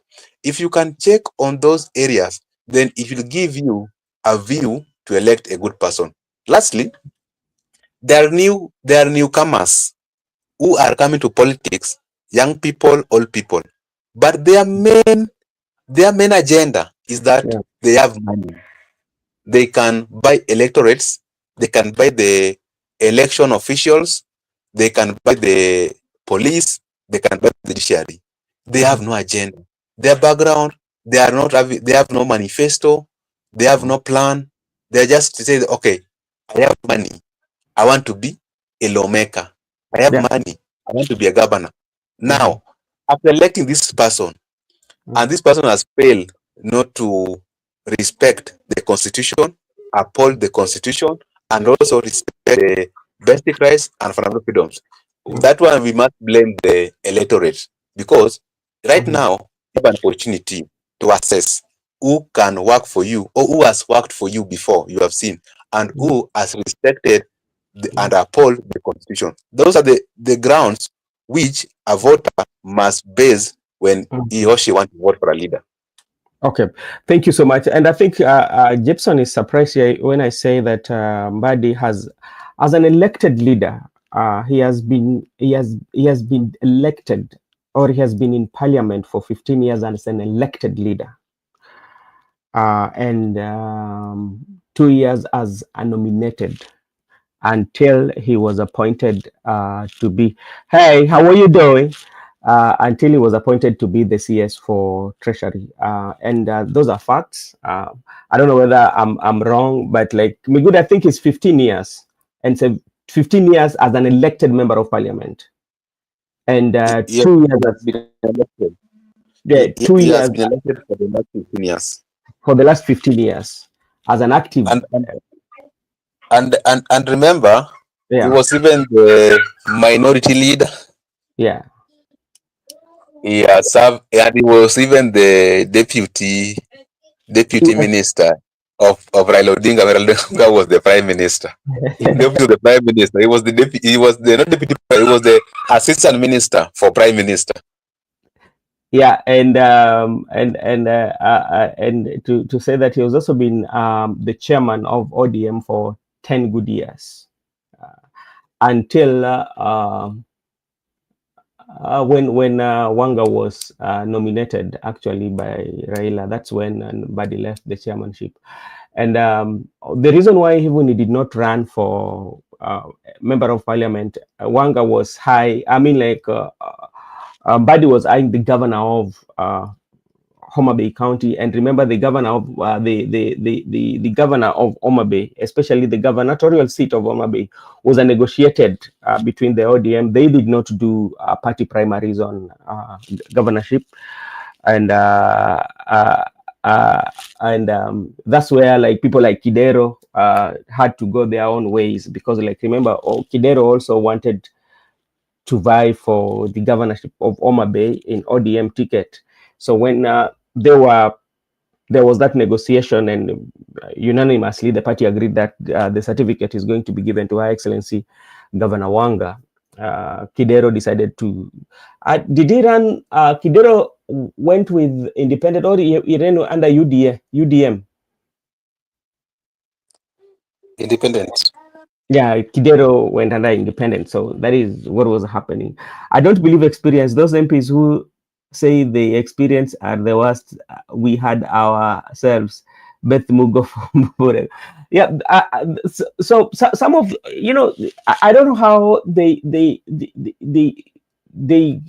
in terms of experience, when even like the electorates, when somebody comes, a new person come to vie, especially in an area, and you're going against the legacy politician or a legacy MP who has been there for long, one of the questions that the voters will ask you, do you have experience? So the experience in what? Experience to be to be in parliament for so many years, or experience in what? How can you answer that question, especially when a fresher is coming into the political field and you're competing against the legacy politician, and you're being asked you're being asked about the experience? What experience are they asking anyway? That's a good question. You know, nowadays, if you look at the local politics, there are people, when they meet the electorate, they are telling them that, me, I was serving as a magistrate, then I serve as a councillor, then I serve as an MP for 15 years. Now I want to be governor because of my experience, and the other party is a newcomer. So if those are politics, and to me, those are the politics which are now making the Migori gubernatorial race very interesting, because the incumbent is talking about experience, but the newcomer is talking about this experience and the way you are not performing. So what does the experience help you with? And then you find out that there are issues where some people will come with the experience that I worked with Kibaki, I worked with Uhuru, now I am the person who can fix it. That is fallacy. Anybody can fix it. That's why I told you about people who came in 2017 and people who came in 2022. Look at people like Madoni Wamuchoma. Look at people like Babu Owino, Dindi Nyoro, Silvanus Osoro. These are people who came here yesterday, but they are fixing their competencies. But people like the one has been there before, but nothing has happened there. So this thing of experience, and there's another thing, they're also trying to intimidate people, that experience, then other party are telling that also you are not learned. Yeah. To me, we have had leaders who have not gone to school before. But you know, school is not that at this age, now you have stopped. School, you go to school every day. And remember, let me give an example. Kangata was admitted to the University of Nairobi. Then he deferred for 10 years when he went to vie for councillor. Kangata, you know, Kangata came to graduate after 10 years. Look at Kangata today. He's performing. So if the people of that ward could have rejected him, that you can't complete your education or you are not learned, they could have lost a great leader of our time. So to me, a leader, you must see a leader on how he's passionate about leading you, on how he's interested in defending your right and freedom, on how he's in touch with the people, on how he articulate your problems, whereby your problem is his or her problem. A leader who can engage you, a leader who is freely with you. But this kind of politics whereby somebody has been there and is coming to you that experience. I've been here for 10 years. I have experience. But you haven't defending human rights. Experience and you have been looting. Experience and you haven't even constructed a single road in your constituency. Then you are crying that since independence, our constituency, we have never had any road. But you have been there for 50 years. What were you doing in parliament?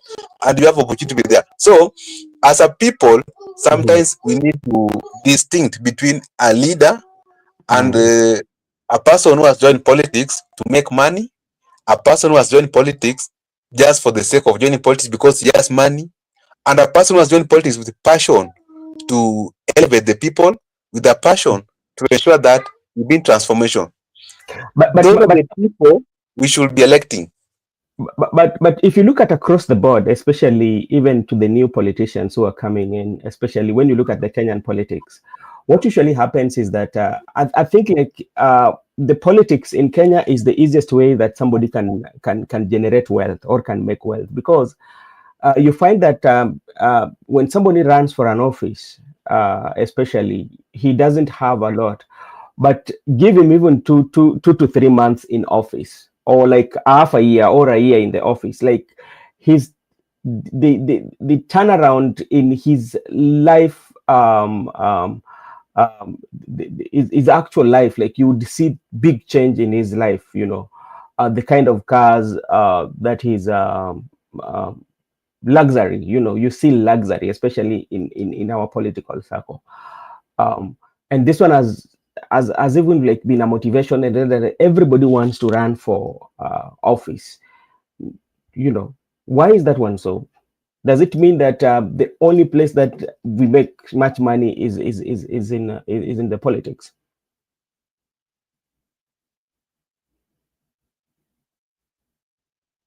All right, that's good. Is lost. Let me go to the comment section. Let's see what the comment section is saying.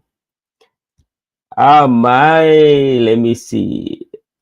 My brothers in Nyanza need to break this yoke of experience. It is what is pulling you behind. Yeah, wamesikiza. Wanasema hapa Kang'ata is not performing, ni kujificha kwa ukora, analeta ka program kamoja anajificha. But like for Kang'ata is said to be one of those governors that are performing well in terms of revenue collection when it comes to the healthcare system, and especially using the expertise of young people, especially in technology, whereby to track even the performance of the employees. That is what he said. I don't know how true is that. Let me see another one here. Huko ndio tenda wanasema huko ndio tenda zinagawanywa. Hapo ndio tenda inagawanywa. Sasa unapata pesa inakuja Miguda. Well, let me respond to Mabella number one. My colleague Mabella. The reason why we are saying he's performing, not that we don't know what he's doing. We know that he's not doing 100%. He's doing maybe 40%, and 60% is taking to his pocket. But what I'm saying is that the things like you have said, introducing one product like smart city program, Elimu Bora, those things are not in other counties in this country. For your information, for the information, remember that those governors who are taking 80% and giving people, not even 80, 95%, and giving people 5%, and those governors who are taking 100%, those what, and in terms of ranking for 7 governors, at least Murang'a County, Kang'ata is taking 60 and giving the public 40. Unlike some places in this country whereby they are taking 99% and giving people 1%. That's the difference. But I've not said that Kang'ata is not corrupt. He is corrupt. We know that. We know the issue of smart city program. We know the issue of Elimu Bora program. But is better off. Unlike the people who are taking, like look. I don't want to mention the counties, but let me give you 2 examples. Look at Busia County. Look at Migori County. Where's the money going? Where's the money going to? 1% to the people, and 9% to their pocket. That's the difference I'm trying to explain. I know that I've said Kang'ata is good. No, it's not. It's not good, but it's better off compared to other lawmakers. Just like what we are saying. Not that Babu Owino is the best performing MP. No, but Babu is better off because at least he has constructed 84 roads in Embakasi East. Unlike some lawmakers, since independence, there is no single road into their constituencies. That's the difference I'm trying to explain here. Okay, thank you. Mabella, nimeshatuma, hebu hiyo pesa ikuje, na hebu tuma hiyo pesa kwa namba yangu. Okay, Mato, remember it's Sunday. Okay, sawa. Sunday, na wacha tungoje Mabella kuja tusalimie, ndio tuache hata sisi tukuje tuende kanisa. And you know, Miguda is also I don't know whether you've realized this. there's also something that has cropped into the young people, whereby um, uh, uh, there's this issue of like we form a group, then there's a young leader said that I'm the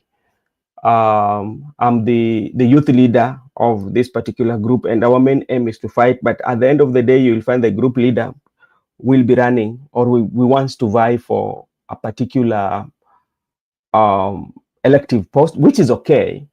But now, when you want to interrogate them, the main reason why are you vying? What are the things that you want to do for your people? You find that it becomes very difficult for them to explain that, you know, the leaders themselves, especially the young people who are saying that, not all, especially like if you come to our villages, you will get young people say that I want to become an MCA, which is okay because you're fighting for it. But now, when you sit with them and say that, okay, it is a very good idea that you've decided, okay, where is the loophole? Where have you seen that wrong? Or where is this gap that you want to fill? Do you find that those tough questions are not very easily answered by the aspirants? Yeah, it is a good question.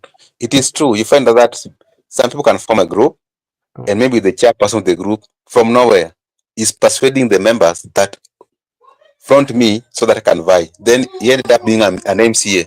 It is common, and even one of your friends is currently MCA in Kisumu County. I don't want to mention his name. Who came through that route? And even right now, there is a certain group of people where I was added in a WhatsApp group. They are telling me, because they know that the young people are after job, they came to me and persuaded me that, if you enter into this other group, when we will go to set out to see Mr. Ruto, we will go with you, so you become our spokesperson. Because most of them, there are a good number of them. Then they're telling me, other than becoming our spokesperson, we are going to tell Mr. President that you don't have a job, so you are going to be given a job. Already they're persuading me, because they're telling me my role to the group is just to speak on their behalf. But I was asking them, now, who is the chair? They told another person. Who is the SG? Another person. Okay, I'm telling them, no, my role is you are just to speak for the party, but I'm a spokesperson. But going forward, our chairman is going to be the area MC contesting for the future election. So I was like, okay, these people, they're already persuading me to join their group so that I can be their spokesperson. So when they're going to meet Mr. Ruto, I'll speak on their behalf. At the same time, they are going to address my issue to Ruto that this guy want a job. So these people, they are very convincing. The way I've told you, those people you are trying to ignore at the village, they are very convincing. They know what you want, so they come to you. Okay, Migoda, we are going to make our spokesperson, and already they have an invitation to State House. They're even giving you that already. On certain day, we are going to see Mr. President. Now we are going to begin with our governor. Then from governor to our MP. Then from our MP to our president. And we are going to project your spokesperson. You are going to read our resolution to Mr. President. Now, I was asking them, now, way forward, we have seen Mr. President, I've gotten a job. Now, what next? Okay, you can use your influence to come and campaign for us that we, the people, made you to see Mr. President. Also, we made you to have a job. Now, come and pursue other learned colleagues that these people, this group is very important so that they can be elected. Already it happened, but now the question is, we have elected them. Their main agenda was not well established. Their main focus for the people was not well communicated.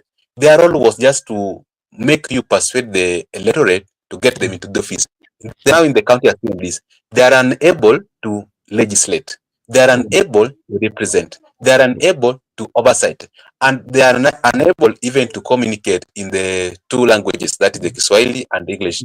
So I think sometimes there are some circumstances that can make electorates to end up with such leaders, but not that is the right thing that people usually intend to do. Okay, thank you so much, Joseph. Thank you so much for joining. We want to switch the gears and at least run away.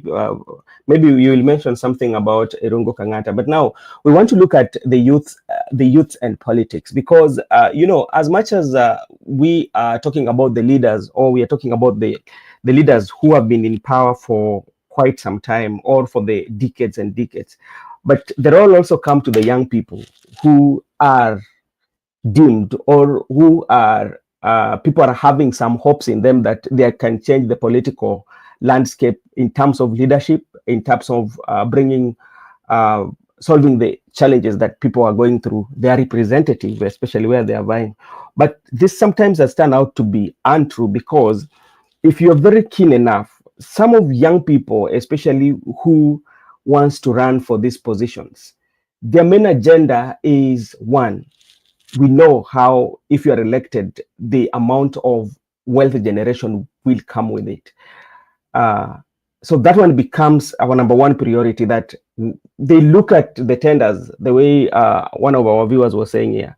They're looking at the tenders, yeah, and that one becomes the driving factor, not the will of the people. So how can we, especially right now, and say that as we complain about the leaders that we have, what about the leaders who are coming, who their main agenda is also just only to be rich the way the ones that are serving are rich? Thank you, my brother. I hope you're having a good Sunday. So I'll start with what you have commented about the leaders who are coming. Yeah. I think it's a high time we need to review some of the works for the MPs and some of the salaries for the MPs. Yeah. If we need to change this thing of coming to create wealth faster, because what you have said is true. People come to the parliament to create wealth. Some of them don't even come to register for people. You will not even see them talking. You will not even see them bringing any bills which can better the people of their constituencies. So I think for the people who are coming in, we need to have. I think Kenya is the only country that members of parliament are paid the highest. And it's such a shame that in such a third world country, we are still struggling with so many things, and MPs can afford to pay themselves the highest in the whole world, and we keep on coming here to say that they are legislating and they are doing what? No, these guys, they have gone there to create their wealth, and that's why I refuse. Between also, you see those guys, you are saying that they are also experienced. They know. Maybe some of them they want to be there forever because they know they have done some they want to protect some of their businesses that they have started from the capital that they have amassed through corruption and all this. And I think also we should come with a law in parliament that as a member of parliament you can serve 2 terms only on 1 term and you are done. You'll be serving 1 term and you are done. Because because you can be coming and you're taking your, like I am telling you, we had an MP who took 3 terms, but there is nothing to show, brother. There was nothing to show, and people could just vote him because always saying experience. I don't know, he's buying people. So that's why I'm saying we need to come with also laws in and I don't know who will pass them because the legislators are the ones to pass them. I don't know who can create those laws because I can like them to be given 1 term, everybody, and they are done. So that, because you see, the other day I had a governor want to come back to parliament. There is a governor who wants to become an MP. No, forget about even that, because look at this. When the position of governor came, and the position of the Senate and the governor came, the leaders thought that the Senate was very powerful than the governor. And the majority of them came and vied for senatorial seat. But after 5 years, they came to realize that the governor seat, or the governor position, is more powerful and it has more resources even than the Senate. So everybody went to the governorship. And if you look at the people who served governors immediately, the first governors in the country, look at the number of corruption cases that they have. There's too much. Yeah, there's too much. That because, like, the people did not realize, the leaders did not realize how strong the governor's office was. And even like right now in the Senate, we have senators who have served for 2 terms, and now they are back in the Senate. Yeah, and also what they came and realized that in governorship, you will have the resources and all the things that you can do for corruption. But they also forgot that Senate also has a mandate to oversight. To oversight. That's why you are seeing so many of them. They are afraid, because when you are taken to, when the MCAs they impeach you there on the ground, if you come to Senate, that one is the one which is going to tell you if you are going home. It is either going to save you or take you home. So you are at the mercy of the Senate. So these things are always. That's why I said we need to check on these people. And I'm saying, let us give them one term. Even the senators, even if you have done work, let us give you 1 term and you go home.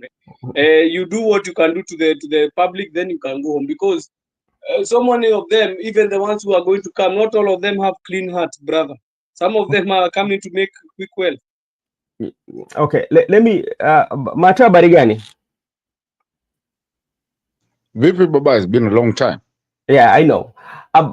Mi nataka nikuulize swali kulingana na uongozi, na hii tunaongelea sana sana viongozi ama uongozi ya mavijana ambao wanataka kukuja kuwakilisha wananchi, na unapata baadhi yao wao nia yao na madhumuni ni kupata tu hizo nyadhifa, kwa sababu wanajua kuna pesa ambao watapata ama wanaweza tengeneza mali, ilhali waangalii sana mahitaji ya watu ambao wanawapigia kura.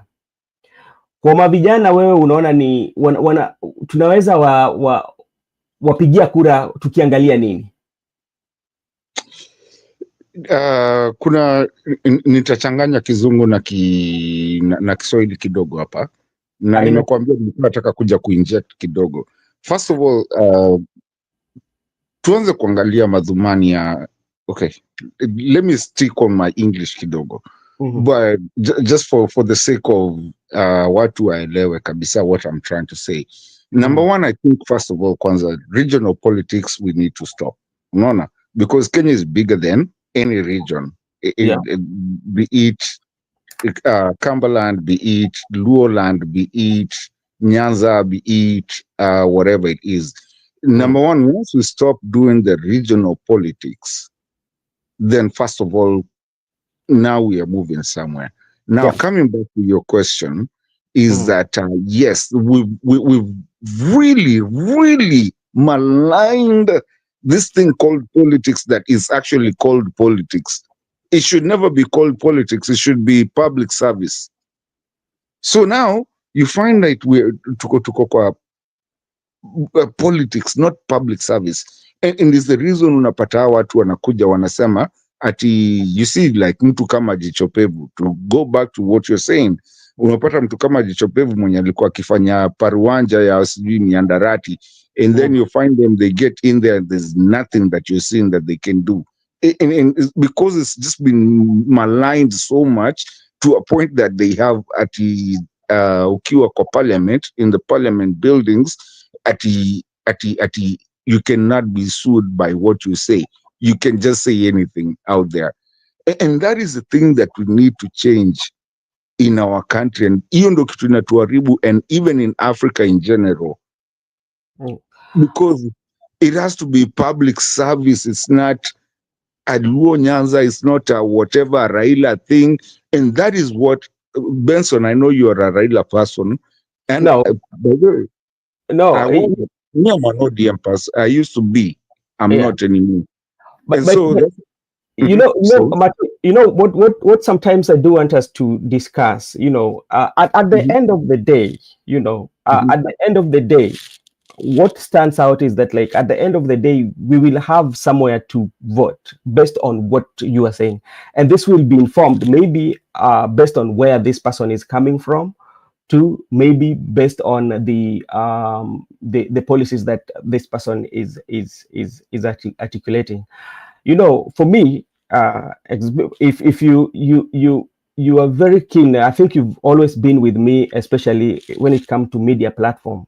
Not the first, not even from Tembei. You can never know where my thoughts are. That is something that, because I usually take a neutral position, and I've always stood, especially fighting for people, just making sure that Kenyan people are having that, what they should have, because I believe in that.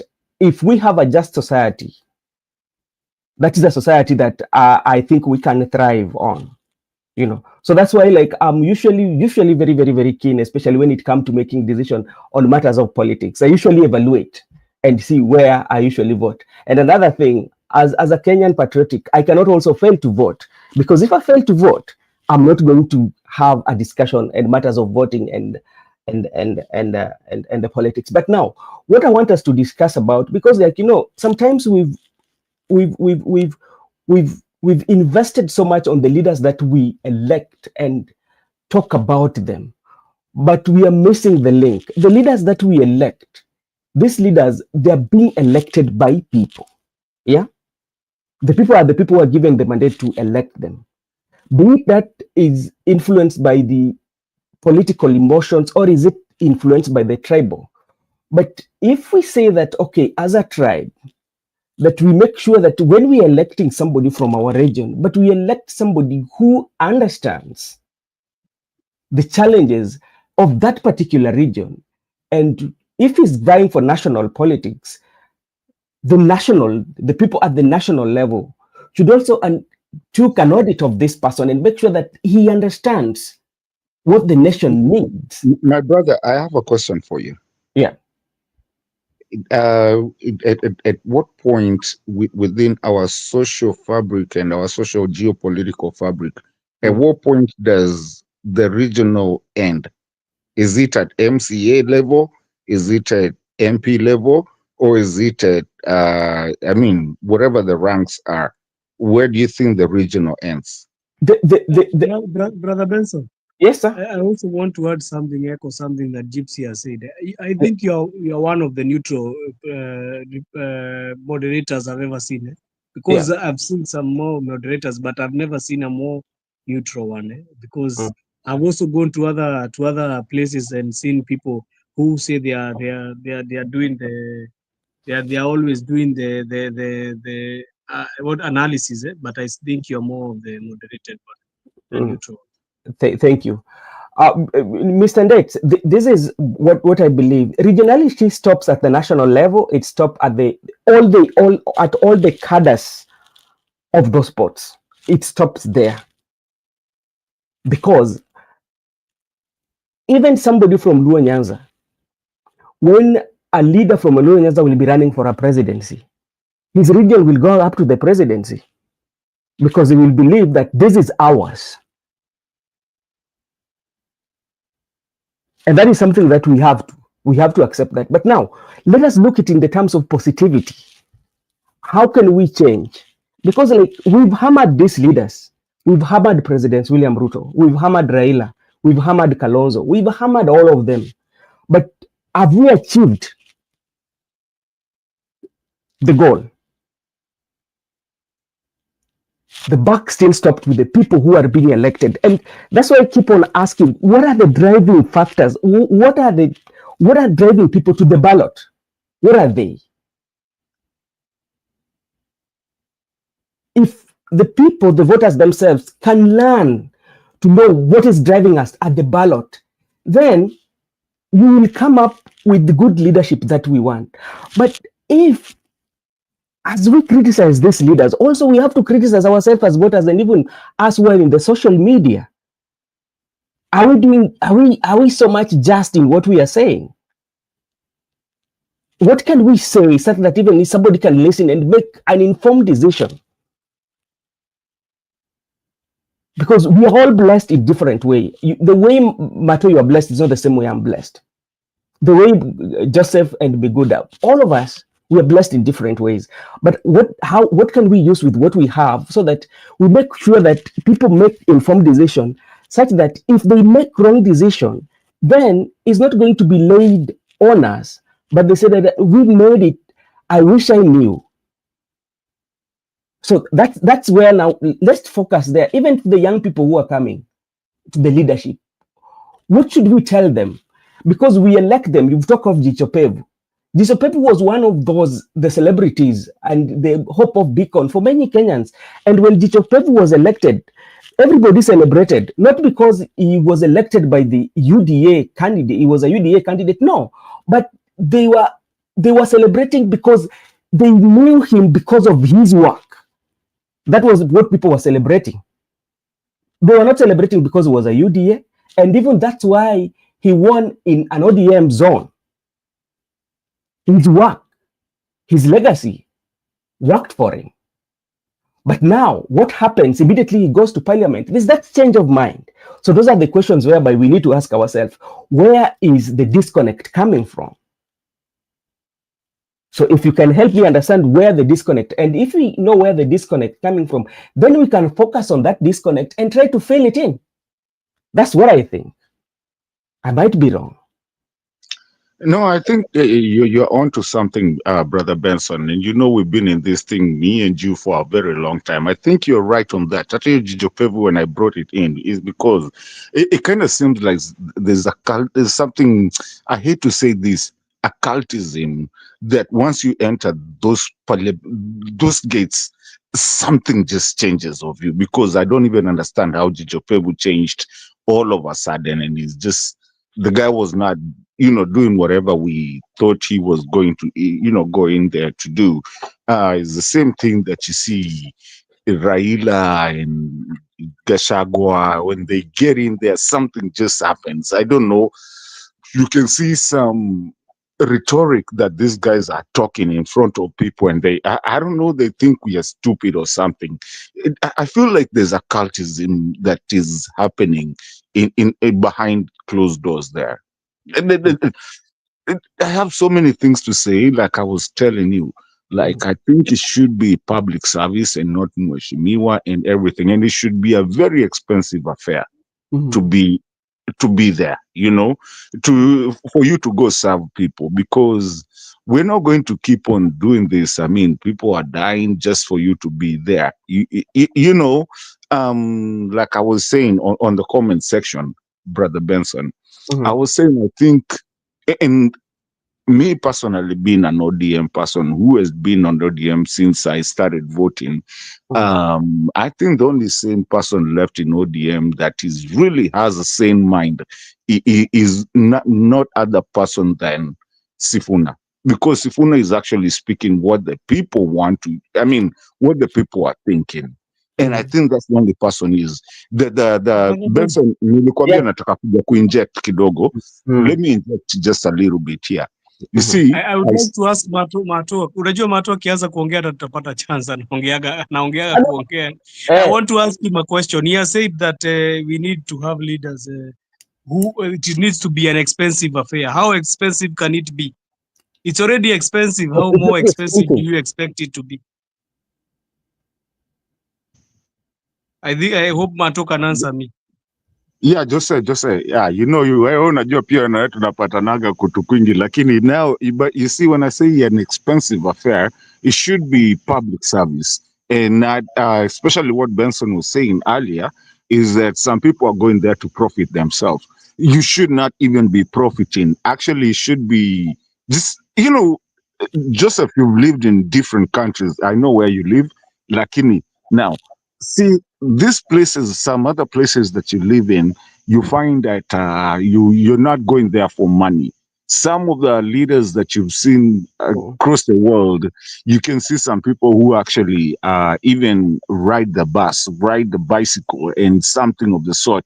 What I'm trying to say is that I'm saying it should be an expensive affair for you to be there, so that you're not coming here telling us that you went to a doctorate school and then you're coming in to be employed, I mean to become an MCA, go back to your private entity and whatever you're doing, and then now if you're willing to serve the public, come in as a public servant. Is the reason that we are having even police, I mean, being given orders by people who have never been police and have never been in that whole thing.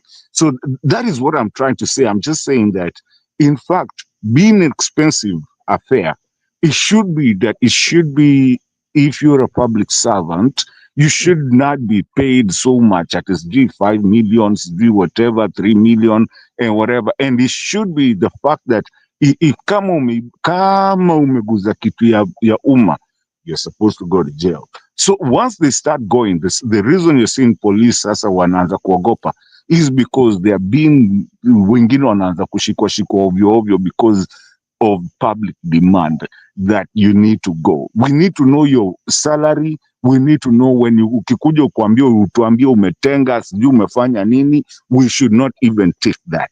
Anyway, I can see some other people dancing. Okay, Mato, and that the same question now is what I'm raising with you, because utenda sijui tumetenga, kwa sababu unajua kitu yenye iko ni hivi, wanasiasa hii kazi yao ya kawaida hii ni kama wewe mwenyewe umetoka hapo unaenda umepata kazi yako, ukiwa katika mazingira ya kazi yako utakuwa unasema maneno matamu ambayo inaweza fanya wewe usikose kupata hiyo kazi ama wewe uendelee kufanya hapo kazi. Kuna yale maadili ambayo inakuongoza katika kazi yako, na unapata kwamba labda hawa wanasiasa wako na maadili yao ambayo inawaongoza katika siasa zao, lakini maadili yao inakuwa mojawapo ni kwamba inakuwa wanajinufaisha tu wao wenyewe, hawaangalii wale ambao walikuwa wamewapigia kura. Sasa swali zangu ni ikifika pali kama hapo ushagundua kwamba hawa kazi yao ya kwanza ni kwamba wanajinufaisha binafsi, kuna wazee sema kwamba ni ubinafsi, wamejaa na ubinafsi, wewe unapatiwa chembe, lakini hao wanakula zile mazuri. Sasa hapo inakuja kama wewe mpiga kura, uamuzi wako ni gani? Uamuzi wa busara gani utafanya ili urekebishe uongozi kama yale ambao labda limo katika siasa, ama ile ambayo tuko nayo kupitia kwa nyadhifa zote MCA, na ni kitu gani utafanya? Na hiyo Kiswahili ngumu sana, ni chembi ama ni chembe? Okay. Huyo amekuwa mwalimu wa Kiswahili leo, lakini unajua, acha nikuulize wewe, umemjua Raila tangu lini? Nani? Raila mimi nimemjua tangu nikuwa mdogo. Umemjua Kalonzo tangu lini? Tangu nikuwe mdogo, wakati ambao nimeanza kusikia viongozi wa nchi wale ambao wanatutawala, kwa sababu kama uko na nia nzuri kwa nchi yako lazima ujue viongozi ambao wako. Kalembe Ndilo ulimjua kutoka lini? Kalembe Ndilo nilimjua siku ambayo alikuwa amechaguliwa kuwa mwanambunge, na nilimjua kama mtu ambaye alikuwa ni squatter, na ilikuwa historia katika siasa, kwa sababu ilikuwa napata mtu ambaye alikuwa anatoka kwa familia ambayo hajiwezi, squatter, ameingia katika siasa akiwa mpaka minister, assistant minister something. Mulumutisia nimesikia story yake. Utauliza wote Mato. Sali, unajua kuna point nagonga hapo hivi. Brother Benson, the thing is that when you look at these people, there's a clique of people who, and the reason we're still a third world country is because we don't know how to change specs. The same people, James Orengo, they're the same people that you still talk to even today. They're the same people you talk about. But we have people like you, Brother Benson, that is running this channel, Jose here, and all the people that are listening to us, that actually have gone to school and they're grown-ups and actually they are qualified to take those things, and they can take them. Brother Benson, I believe ukakuwa president leo Kenya itabadilika, because you've seen things and you're thinking differently. The thing is that we're still recycling the same old nonsense. Hata venye Gen Z walikuja and they told Ruto, and I was there, I was watching, I was with them. Nilikuwa hapo hivyo. It's just that I didn't get a chance to ask him a question, because that I hope vizuri sikupewa hiyo chance, because Gen Zs walikuja wakasema to change nini, we changed the cabinet. What happened? Moses Wetangula says now the same Osoros are the ones fighting Moses Wetangula, the same people who are on the other side, and it's a recurring. Listen, doing the same things over and over, expecting different results is called insanity. Kenya has gone to a point of insanity where they're just the same old things. And that is why Burkina Faso is beating us, because you can see Burkina Faso, they decided now, we're going to do something different. Okay, thank you. Let me engage Joseph and I'm seeing Pastor Father engage Kuko. Father,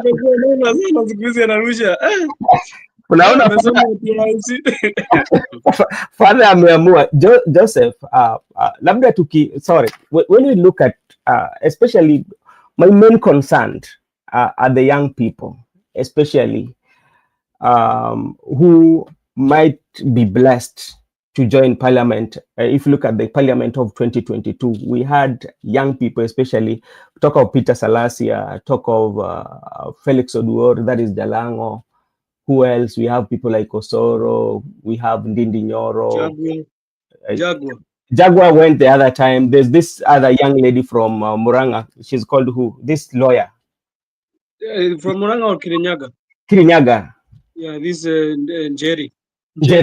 Yeah, she's very educated, and she's very, and the way she articulates her issues, and let's take out that tribe and everything, and look at the young people, and they're coming into a system that is in the parliament, and with the hopes that the young people down here, the voters who have voted, they hope that you are going to change this, and we are not seeing them changing this. Yeah. So what hope or what message can we have for the 2027, for the hopeful ones who are young, who wants to vie? What hopes can we have in them? Or if we don't have hope, what strategies can we put in place for them? Or maybe even having like to engage them. What can we use to make sure that we have with them one-on-one that connectivity, and say that this is what we want. We don't want you to do the same mistakes that the youths who came before you did.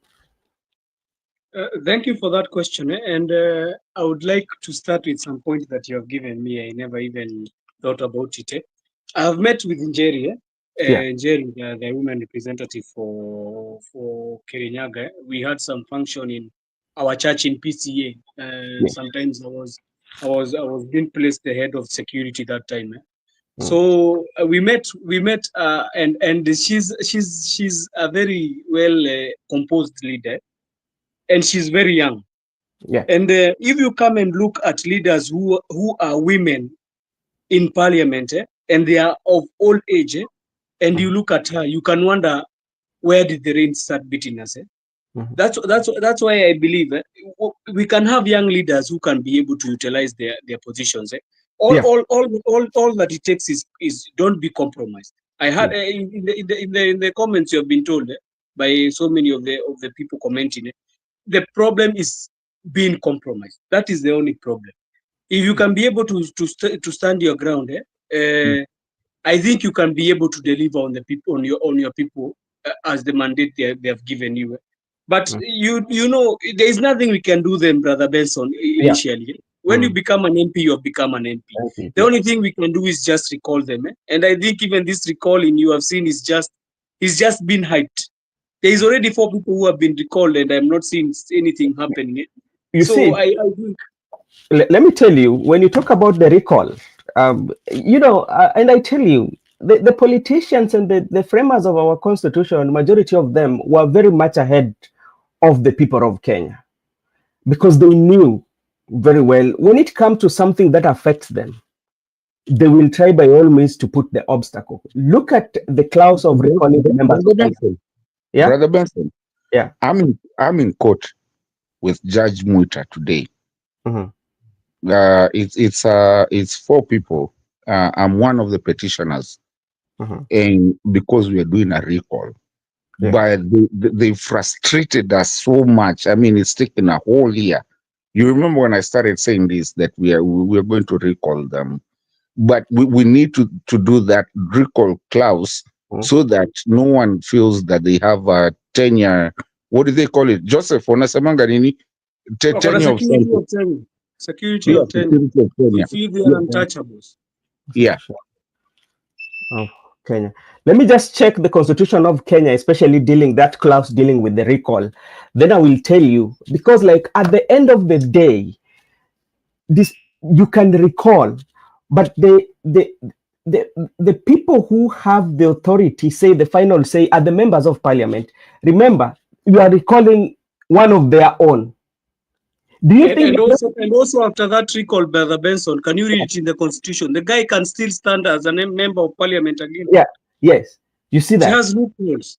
Yeah. So do you think they can just take, for example, now we have broad-based government. You've called Kimani Ichung'wa right now. The way is one of those who are among the list that have been his recall has been initiated. When you look at that parliament with all members, with the broad-based government, do you think that they will accept that one to happen? It's that's why I'm saying, when an MP enters in parliament, brother, you know, this guy has all the tools to amend these things. I think they should be having an oversight on parliament. I think we should have an oversight on parliament, because this is the first time, Brother Martin and Benson, we have seen a rogue parliament. This parliament is rogue. It has gone rogue, and it is in bed with the, you know, when the framers of the constitution were framing this constitution, they were thinking of it as a constitution that can be that the legislature can be an arbitrator between the executive and the citizens. You know, when you talk about judiciary, you can find judiciary going wrong, because judiciary, they are given power by the people, but they are not elected. You know that. But the people who are elected, they are only the executive and the legislature. And that's why I think when they were framing, you know, the framers of the constitution, when they had the bunge which was passed, ilikuwa ni bunge ambayo ukisikia watu wakienda kuongea, they talk about substance, Brother Benson. You find there is debate which is being debated. People are on the floor. When somebody is on the floor, you not hear people making stupid comments and bringing stupid motions in parliament. So I think we need also to think about it. We need to think about how we can be able to also oversight the parliament, because parliament is not oversight. Who oversights the parliament? Yeah. So yeah. So, but good point, because I actually, there's nobody that oversights the parliament. They oversight themselves. That's why they came up with the clause of Benson. What I was trying to tell you, Brother Benson, where they came to say that whatever they say inside parliament, it's immune. You can never take anybody to a court of law. Yeah. So let me now read for you. There's what we call the timing restrictions, especially when you're doing the recall. The recall petition can only be filed after 24 months of the MP stay in parliament. That is 2 years. Yeah. There we go. That's how they are frustrating us, because we are in court with them. Yeah, that is 2 years. And in 2 years, you have like a time that runs for 5 years. So you have 3 years. And also it says, and no later than 24 months before the next general election. So no, 12 months. So which means it also should fall between 1 year before the general election. So let's now be very factual here. We are in 2 years. We are almost remaining with how many years? 2 years, right? 2 years, even not 3, because the last year is election year. Yeah, so we are remaining with 2 years. Yeah, so and it should be 1 year before general election. So you see how now it becomes more complicated. And within this process, they're also going to buy time. Sometimes it will not be tabled in parliament. It may take 6 months. So by the time the discussion for this comes into the floor of the House, it's already the time lapse. It's not going to make sense. So that is another. Does it go to the parliament, or where does it go? I need to know when you recall it. It has to go to the parliament. You have to go to the parliament. The members of parliament have to, it immediately after that. But what we're trying to fight, Brother Benson and Joseph, what we're trying to fight, especially with our petition, is that do we need to wait this time? You're very right. What you did, what you read right there, you're very right, and that's why they get you, so that there's nothing you can do to them. But again, we're trying to say, if I don't like you, either you, should I be able? I mean, should I wait until the clauses that you just read? And remember, they made this in Parliament. So should we wait? And what were they doing? They were protecting themselves, so that they know, as long as you're there, you're not going anywhere. If you guys remember, sometime Jalango, when Jalango was going off with ODM, he said, hakuna kitu mtanifanyia, nitakuwa hapa mpaka 5 years. Now, when you hear someone speaking like that, is people like Oscar Sudi, who never even goes to parliament, never says anything, does not do whatever, just because it's been chosen. It has to be, and anyway, we don't even know if most of them were chosen. We know they fight tooth and nail. So we need to fight on this clause and know, so that they know you can be taken out within the first month if you're not delivering services and if you're not doing your thing. And we take away the CDF. Those are some of the things. And another thing also, maybe that I've usually thought about it, and about the impeachment of Rigathi Gachagua. So when you take Rigathi Gachagua out of impeachment and look at the process, when you look at the framers of our constitution, there is a way in which it was made impossible for you to impeach, even to get that number. But when now the impeachment process has been made so much easy in the country, it even puts the executive at risk. And that is what even happening with the governors.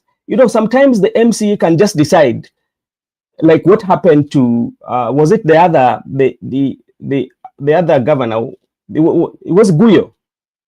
Yeah, Isiolo. The Isiolo governor. Yeah. Which one? Isiolo governor. Isiolo governor. Do you know that there was no sitting in the assembly?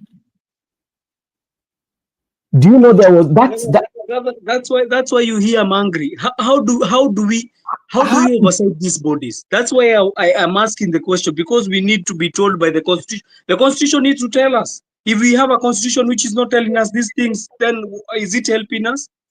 And when you cannot tell us how we are going to be able to oversight the parliament, we can delegate our powers, but you can delegate your powers to a person who is already wrong. But also, Joseph, we have a problem here.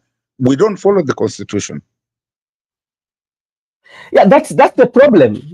That's the problem that we have, because if you look at what is happening, and this is a point of information, we are not kind of like saying, we don't want, because our constitution, one, does not recognize what we called a broad-based government. We do not have that in the constitution. It doesn't.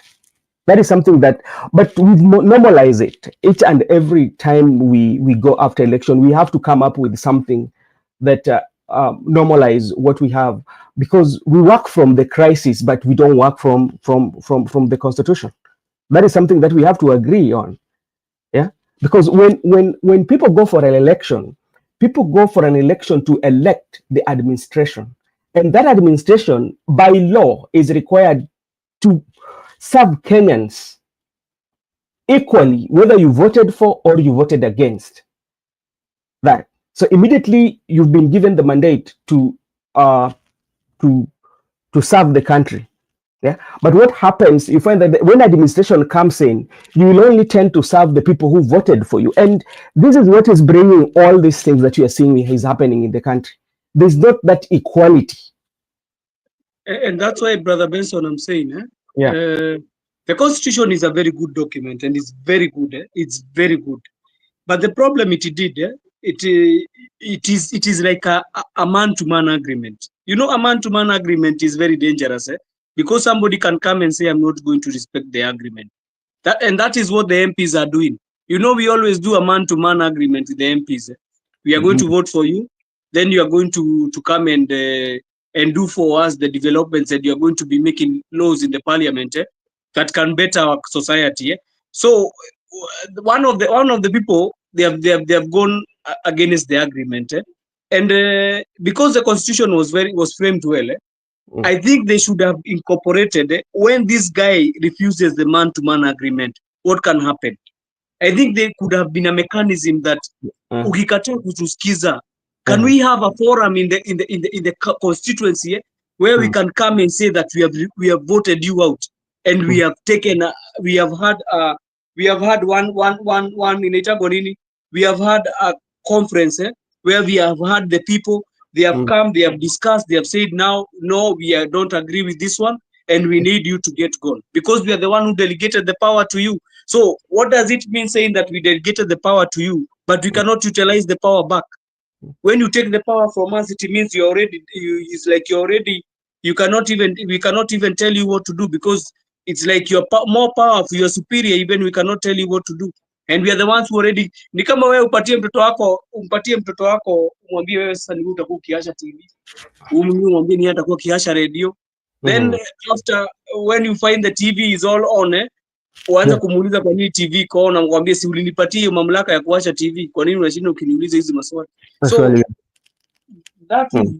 that is what we are doing. The constitution is good, because the constitution is good for a man-to-man agreement. Ni mzuri sana kwa man-to-man agreement. Even in the governance there happen, ni unasikia unasema, we elect a president, then he does not come and fulfill the promises to the people who did not elect him. He comes and fulfill them to the people who elected him. But it's supposed to be a man-to-man. Tumekupigia kura, kama hatuja kupigia, wewe umekuwa president wetu. We call you Mr. President. The man doesn't even go to his office. He's busy standing on Nini. When was the last time you saw Ruto in Nini? In Arambe Annex? But you know, Mato, what has really happened is this, and this is not only happening with the administration of President William Ruto. There's so many things that we've normalized, especially in our country, in matters to do with the presidency. True. And if we can change that, then we can have a good nation. Because look at what is happening. Like, let's say the development wants to come to Kambani. What happens is that you have to go to the State House, you have to set a delegation that the development is going to come, which should not be the case. Yeah. And those are some of the things that we normalize. I was just watching something today, just before I came to the show, and I realized that you are live. I was watching something and people were talking about they went somewhere. This Nini soprano guy, he went somewhere and he was paying people, and people were talking about, and this is very important so that people understand. They were saying that you walienda wakapewa 2,000 each, but then they had come with their own delegation. So you come with your own delegation, about what, 200 people, but you given 2,000. And one of the person there was asking, kwa hivyo nafaa kupatia kila mtu 10 shillings. No. And that's a discussion we had the other day, and it happened in Kisii, whereby where these women the women were supposed to get like 64 shillings. 64 bob. Yeah, 64. It was in Kisii, and like you went, how then take politics out of it, and how is that one empowerment? How can 64 shillings change a life of a mother? You know, brother, these leaders, they have raped our constitution, and they have raped it multiple times. That's why you see it can be. Does it say anywhere that a government official is supposed to be doing empowerment programs? Where does it state in the constitution? There is nowhere. They have said if you are going to bring development, you need to bring the development through the right ways. But now you see what is happening, Brother Benson. These guys, they have taken the tenders, and they are utilizing them for business. That is what they are doing. They are doing business with the tenders and all that you are seeing. You see all these things. That's why you see even we have corrupt. You even hear in the media they say corrupted. What do they call them? Corrupted development or corrupted budgeted corruption. Budgeted corruption. Budgeted corruption. That even in everything that you must. I was very angry today. I was listening to Sifuna. He's saying that a house that was built with 400 million has costed 600 million to renovate. Are we even serious as a country?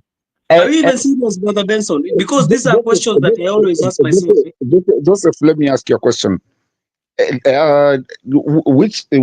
Okay, guys, can you? I'm an engineer.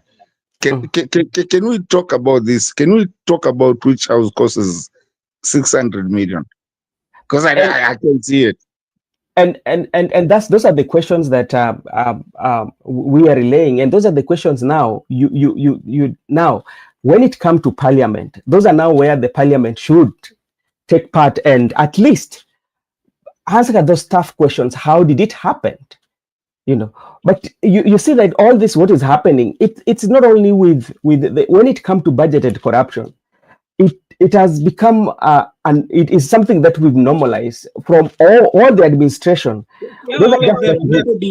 Nobody should say that this government is the one which has started all of them, and that's why I'm saying the parliament has failed, and it has failed completely, and nobody can come and tell me parliament is doing any work. No, parliament. Actually, if you look at the democracy, of Parliament, especially the 13th Parliament, I think this is the worst Parliament ever. Parliament ever that the Kenya has ever had in his history, on her history, especially ever since the Kenya got independence and all the legislative and all. Because like issues that are being brought, sometimes they discuss and it doesn't sometimes make sense for me. It doesn't make sense. Do you hear the issues they bring, Brother Benson, about adding of marriage? Issues that don't even affect us. You hear somebody coming and nyef. We want to add our mileage. I don't know that we are coming for, I don't know, a trip from where. Brother, if you don't want to come for those trips, don't become an MP. Who is forcing you to become an MP? We did not tell you to be coming from Isiolo or coming from where. If you don't feel it is enough for you, take a mortgage. You are being paid a lot of money. Buy a house or you rent a house. But you come in telling us about your nonsense. And that is why I'm telling you, that is how they are budgeting this corruption. My point exactly. That's what I was trying to. I mean, not that I was trying, but I was saying, because I mean, it needs to be a very expensive affair for you actually to even walk into those parliament buildings. Because, like, I don't know, you guys, maybe Brother Benson and Joseph, you guys can tell me. Man, sometimes I listen to these guys speaking in parliament, and I'm like, my daughter could do better. Yeah, there's some incidences whereby the members of, and even where the problem is, let us just be realistic, and talk about 13th Parliament. Don't forget to talk about the speaker. I've seen speakers, especially of in the parliament, even though like in some other quarters, they have their political parties that they align themselves to.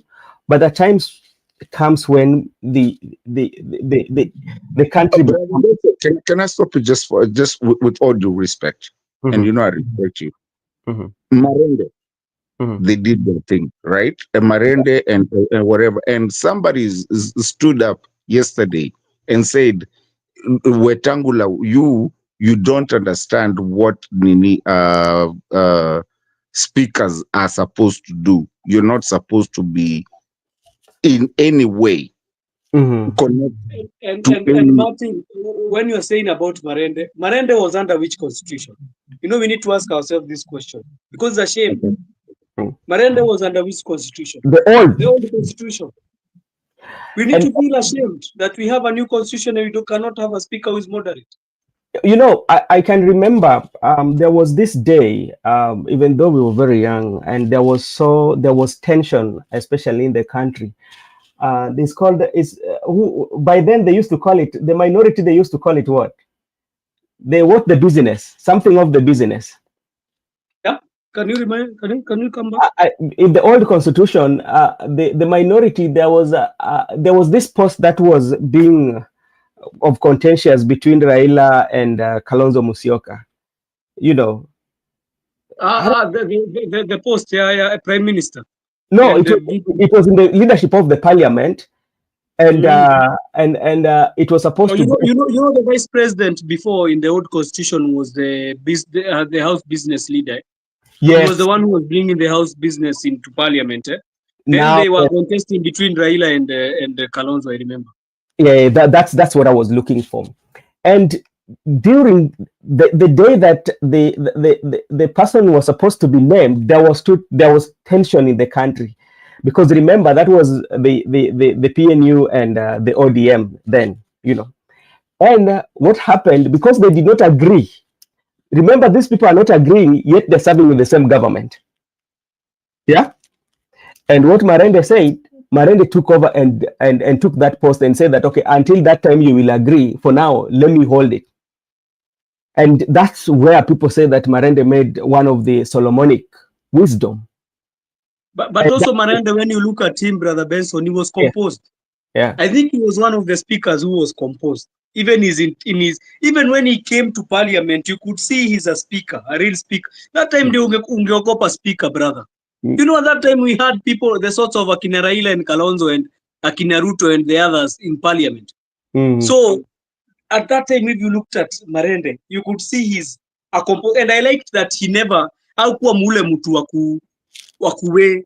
He could look at the debate. He was not siding with any person. Maybe one time he could side, but no, he could be very moderate. Remember, he resigned and he left his MP position. Yeah, I think so. Yeah, obvious, because on the constitution, you must have resigned. You must have become an MP. Then you resign. Then you have not chosen you from outside.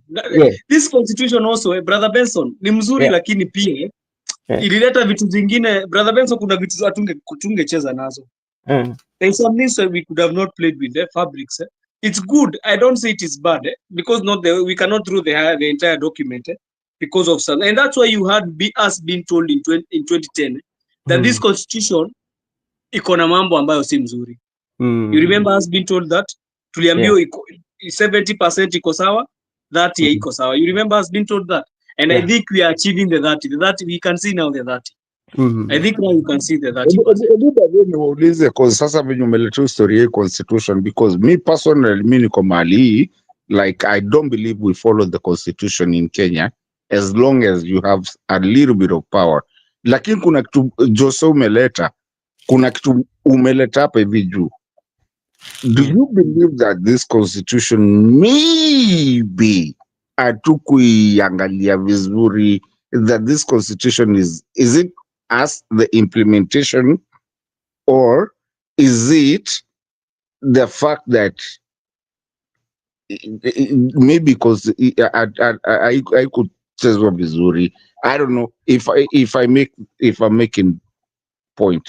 This might be Joseph will come in, and this is my own observation. I think, and I agree maybe with what Father is saying, that our constitution came out of activism. That is one. And another thing that we might have lost in our constitution, we did not sit down ourselves and look at ourselves, our cultures, and the way we do our things, and came up with our own written document.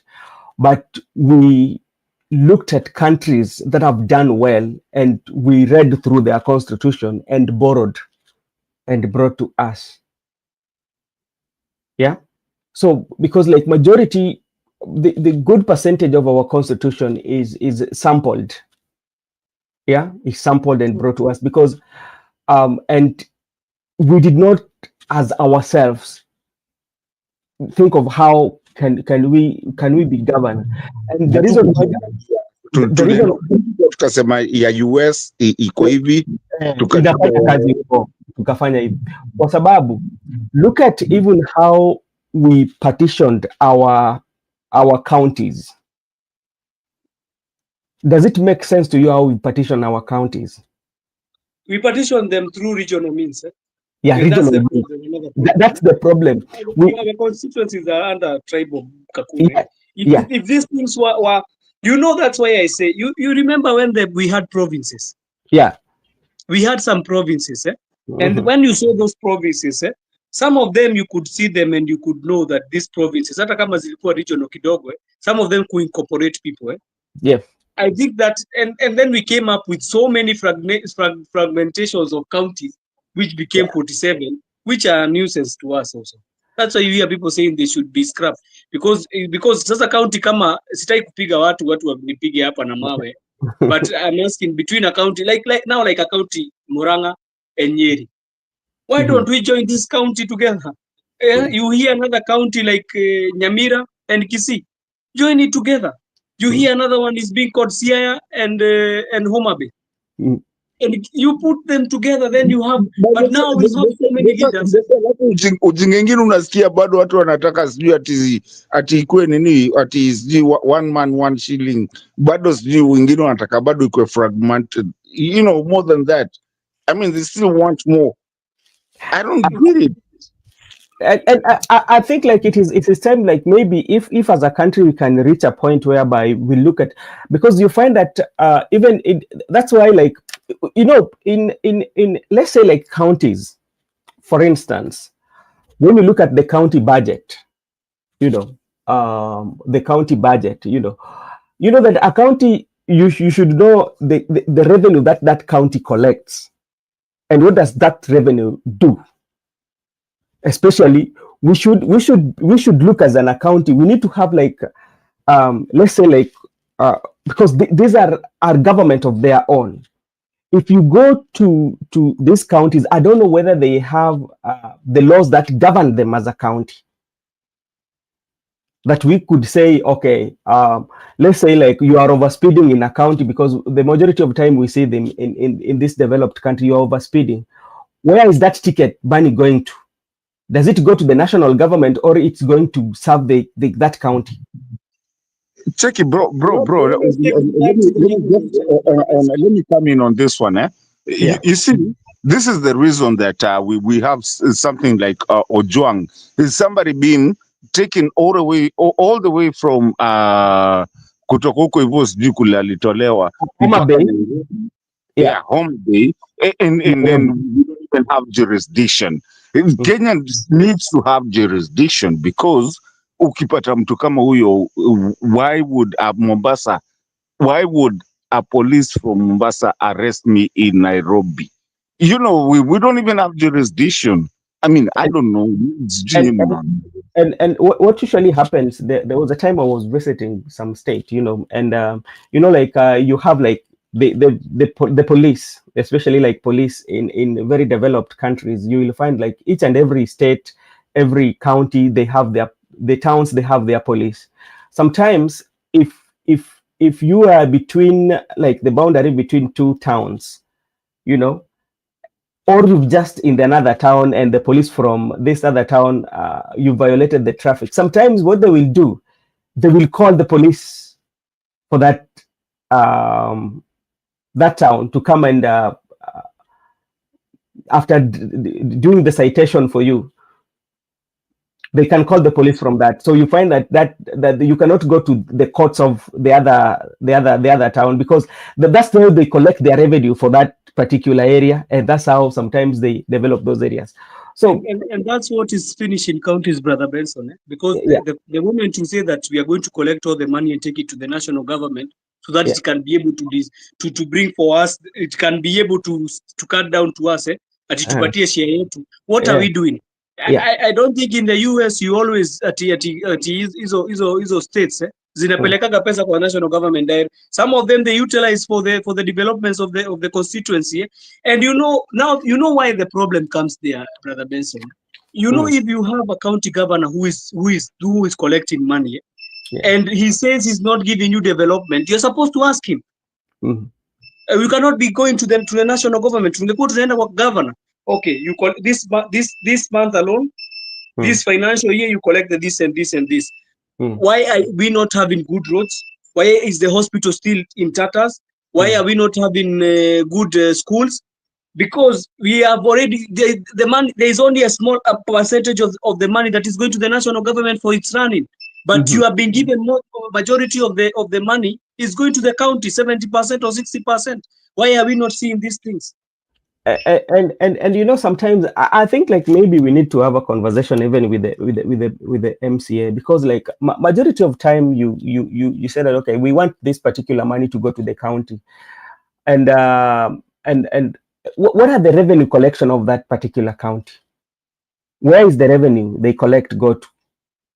And do we know that this year, because like I saw the Kimani Wamatangi, the governor for Kiambu, it was mentioning the revenue that he collected, especially for Kiambu County. And what percentage goes to the national government and what percentage is being left to be used in the county to facilitate county issues? Because like I do not have information on that. If you collect the way you collect, almost like, because like the money quoted to have been collected is a lot of money. I kind of do. So Benson, and I like hata venye umeshika hiyo barua pen yako. Look, Benson, first of all, there's what we call chapa yenye inatoka kwa what do you call it? It comes from the national government, right? Okay. I'm going to talk about Machakos. Yeah. Machakos is going to bring revenue because they are paying taxes, all of them. Yeah. Right? Yeah. They have their money already without even going to the national government. Yes. The national government is going to bring another money that is not really put on, what do you call this? Is not really, I mean, Machakos can handle itself without even getting that national finances. So the reason these guys are enriching themselves is because the reason they are walking around the governors and everything is because they're double tapping. Make sense? Yeah. So let's say like you're talking about Machakos. Let's talk about internal revenue for Machakos in a year, or an approximate. What do you think like Machakos County can collect in a year? On approximate. I would give you a good 15 billion, yeah? Yeah. So this is the revenue that this is tax collected from Machakos and all that. Then what should the national government bring to the county? Well, we do know that we are fighting with the national government to give us what? 30, is it 34%? Which can amount to what billion? No, it's trillion. So 34% of 38 trillion, that will be what? At least another 100 B. Okay, now let's say that 100. So let's deal with 15 billion. And we can say that the 15 billion, let's talk about, we have the county workers, the county who are working, you know, these are, let's say that the people who are working at the... How much, no, ask yourself, how much do they earn? How much do they earn again? And when you come to the payroll, and there's also issue to do with the ghost workers, you know, all that, you know. So, you know, when we look at everything, we are, as a country, we are betterly placed in terms of even the resources that we have. And but Brother Benson, yeah, I think Mato anajua mambo ya Machakos sana. Actually, it was 13 billion. 13 billion? Yeah. Per year? It was 13 billion 442 million. Yeah. is 466,046. So let's give it 14 billion, yeah, on the round off. Yeah. Yes. Then the So national, Marconi is actually what he said. yeah. So like if you look at this 14 billion, and now this is the one that we say that without the county government, now we can make sure that it goes on the salary of the county workers, and this one will include also the health practitioners, those employed by the county. Then now comes the money that comes from the national government. And still, no, before you go to the county, let's not talk about because now we're doing math. Let's not talk about the national government. Wachana national government brother Ben. Look at this is what Father is telling us. Yeah, is that the county revenue is not shared with the national government. They currently received between 15 and 20% allocation from national government. But to my question then, if they don't share this revenue, what are these revenue used for? Good question. What are they doing with their revenue? Because like majority of the time, members, the governors keep on complaining of national government not releasing money, and to some extent, you know that there's some counties that sometimes I think they go and secure loans to pay for salaries. They will pay when the national government bring in money. Actually, I don't think Father Didi what he's saying is right. I think the KRA is the one which collects revenue, not this county. But you guys have to think about this, eh? Okay, niambia muachane na story ya national government inaleta. Let's talk about Brother Benson. You have your pen right there. Na nani yako Jose ako kwa computer huko vile anachapa vitu zake. Now let me ask you a question. How many workers are there? We spoke about Machakos. How many workers are there? How many and how much do they earn? Because I can bet you won't get a 15,000 mwenye analipwa 15,000 a month. So can you calculate that back again to rudi kwa ile figure tulikuwa nayo? Najua Joseph almost 14 billion there. Na hatujachukua gava, hatujachukua huko juu, tuko down. And in fact, at that point, kumbuka si ati hiyo tu ni just the workers that work in the industry of maybe unajua what clerks na nini and all that. Remember that county is also watu wako kwa mashamba zao wanafanya vitu zao. They just go by. Yes, there's VAT, there's everything na kuna hizo vitu, lakini you never get, you don't feel the pain of VAT because kama unga ni ya 80 utanunua unga yako ya 80. Kama ni gorogoro utaenda ufanye vitu zako. Kama uko na nini, they will do their thing. So now the government workers, how many are they and how much is it costing? Because the county government is supposed to be able to kulipa watu wote. Then bado kuna ile ingine tunataka ya 40. I mean, they said 35. I think Jose, is it 35 right now? Oh, sorry, I need to correct myself. Ninajua nikikosea ninasema I need to be corrected. It's true what Father Didi is saying. The money does not go back to the national government. What it does, they have stated it here. Well, let me tell you. Is shared between the national and the county governments do the process of training the constitution. So they share it. Inachukuliwa na KRA, inachukuliwa na KRA, unajua itakuwa iko hold up by KRA. So it's going to be shared among the national and the county. The national government and that. But now remember when you come to, like, let's take for example. Okay, let me correct Mr. Joseph. Yeah, Mr. Joseph, let me correct you. There's the revenue that actually the county government is getting. That KRA does not touch. Yes. Yeah, that one does not. That one is the county who is getting. Yes, the county already has it. So do they send it back to or No. they report it to KRA? Like, this is the money that was collected. Yeah, They report the figures. Yeah, they report the figures. They just report, but the thing is that if I think some of this money that is collected is for salaries. Whatever they collect, that's theirs. So county is playing on our heads.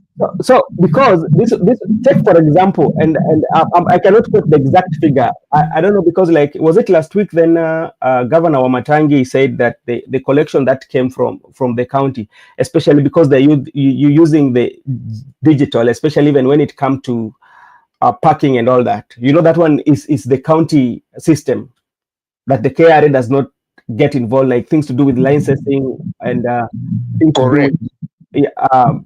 Those the revenue that are being collected in the market on a daily basis. KRA does not get involved in those, KRA will be involved, and hiyo ndio sasa hapa ndio sasa utajua the services that are being provided by the central government. So this is where now you pay the each citizen, ambapo pesa bado hatujui ilikuwa imeenda wapi. Naona juzi hiyo lileta maneno. So which means as we speak, the county government through revenue collection can run themselves without even getting money from national government. If indeed we had a proper, or if indeed we had good leadership, and correct. Yeah. But now today I want to correct to be I'm the one who is in the machine. Yeah. So it says truly that the county government, the county treasurer, it's called the county treasurer. So you can have a county treasurer, or you can have your own system for collecting money. Like in Nairobi, they had one, the one which they were collecting through the mobile. So that one is the one which collects the revenue, all of it. So they submit the money to KRA. Some of it, not all of it.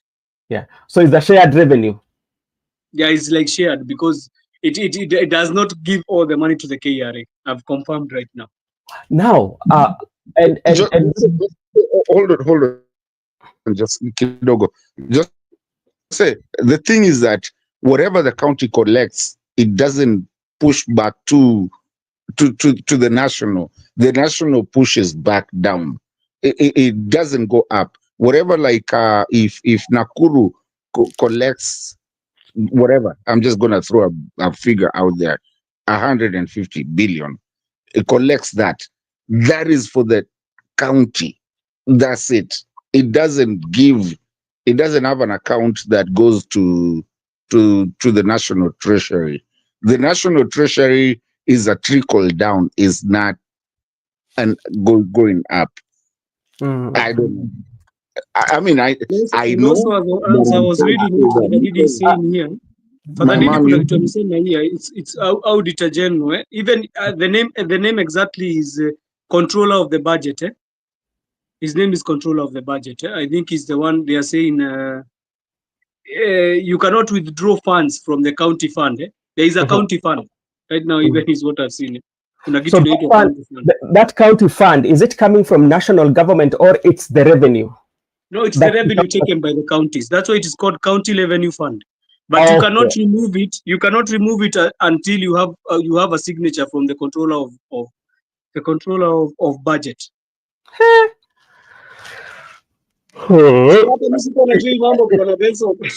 I think like there's some information that the public has to know about this county, because like sometimes we are being told the national government has not done this, but what are they collecting?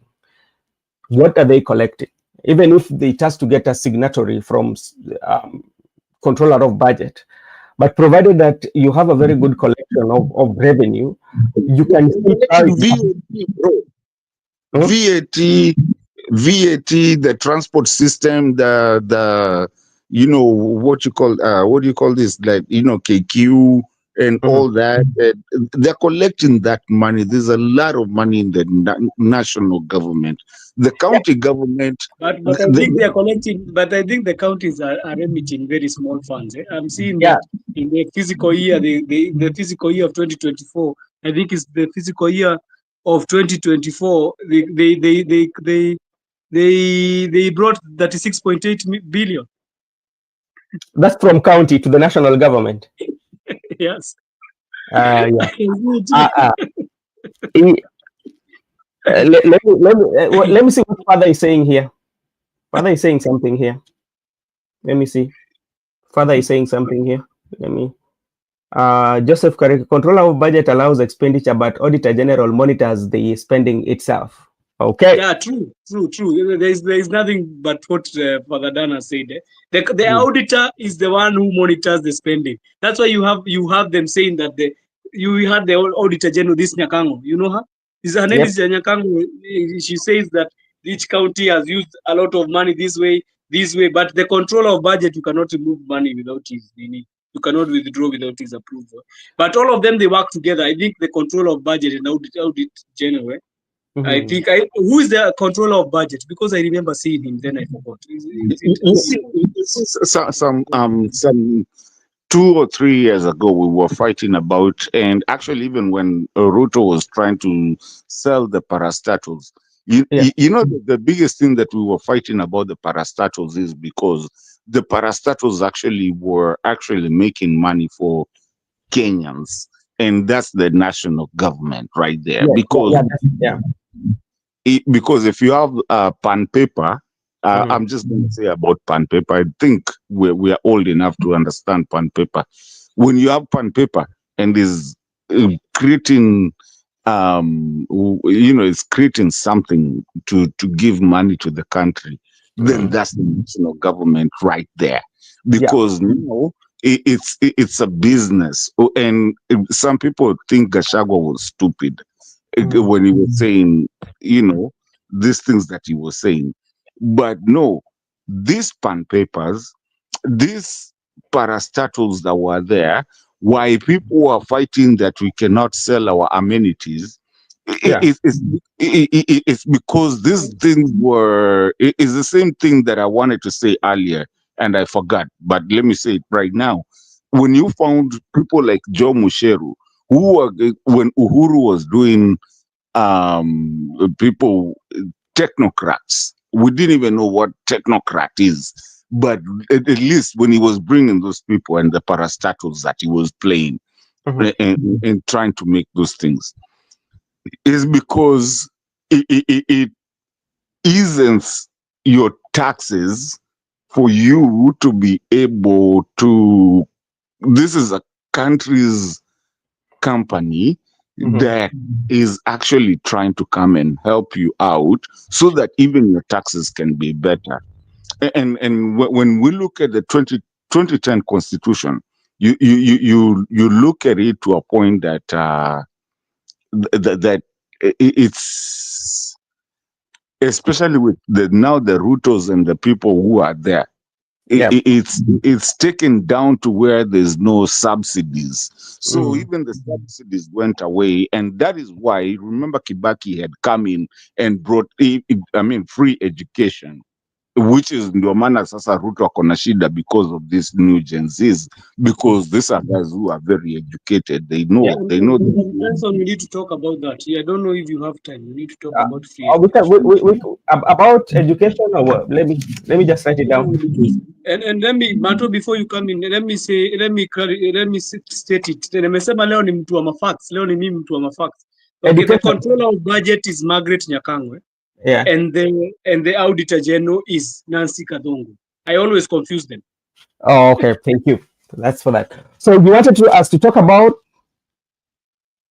education, because it is something which is very serious in our country, and we saw what the people are saying. Even the USA, it's called USA. Yeah, about layoffs. Yeah. We need to talk about that because this is something that is affecting. I don't know if you have kids in back as I have in the country, and they are being affected. So we need to talk about that, please, brothers, if we have time. We have a lot. I tell you, sometimes like kuna wakati kama saizi, unajua watoto wanataka kurudi nyumbani, it's okay, wanakuja, lakini siku ambazo inakuwa ni very stressful when this guy are going back to school. I tell you, when you see a phone call, unaona ile unastukia uko tu mkali tu, hakuna kitu yenye iko mkali.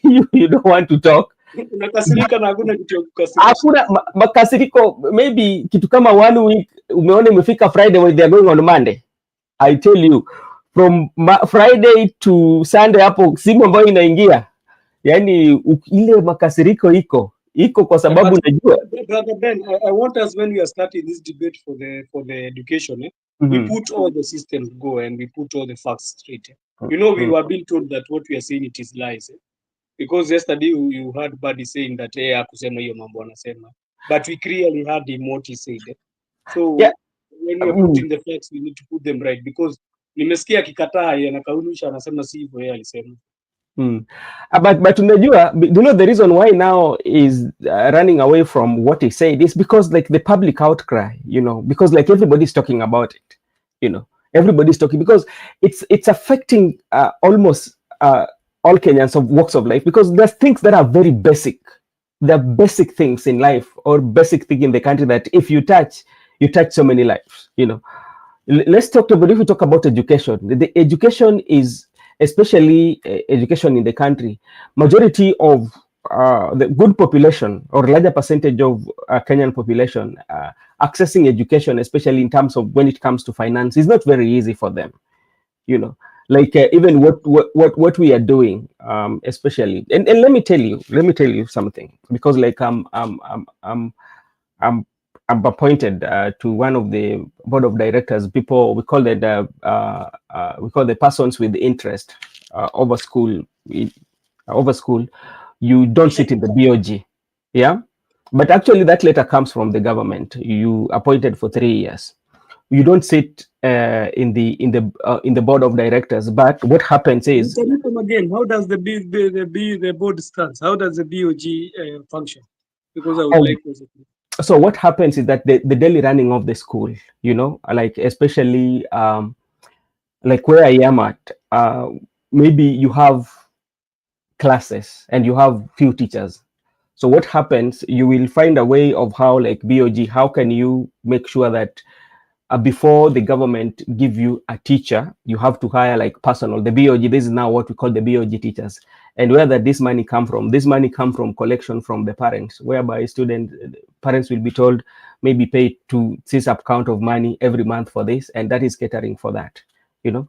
And another thing, it can also come from well-wishers, you know. So you look around in your county or in your area, you talk with prominent people who love to donate to school. You might air with them, where to them that we don't have staff, but we are lucky to have somebody who can assist us with our students, and we are lacking funding. So you find that the well-wishers will always contribute to the kitty that is formed by you, apart from this government. So it's like running the school, and you know, maybe there's a member of parliament wants to bring the money or CDF. So you sit down and the normal running of the school. So for my case is like I'm not I should just sit on those meetings, but it's optional. But what happens if I make a call, I want to know what is happening, they are obligated to tell me. So you are a member of the BOG? Yes, but we call them with interest. We are not sitting. We are members with interest.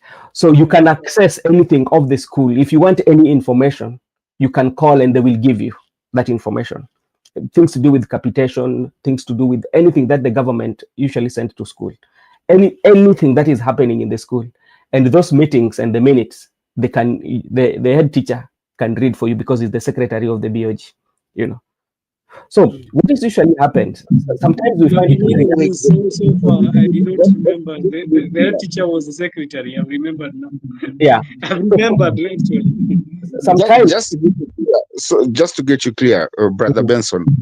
So you, this CDF, because this is a on the political side. Yeah, this CDF. So you guys, do they put it on the BOG, or do they put it on the parents, whatever? So the CDF, this is how CDF works. Especially, you have to approach a member of parliament and send you a proposal. Yeah. So what usually happens is that when they are doing the CDF, sometimes it works in two ways. The contractor might come on site. Yeah. Yeah, and when they want to build those schools, the inspectors will come and approve or approve the building, the size of the building and all that. They will set from the Ministry of Education. You don't just construct a class. It has to be approved from the Ministry of Education as the initial stages. So they will come and say, okay, this is what should be done. And they look at all that. Then after that, now, what happens when you're given that CDF money? Yeah.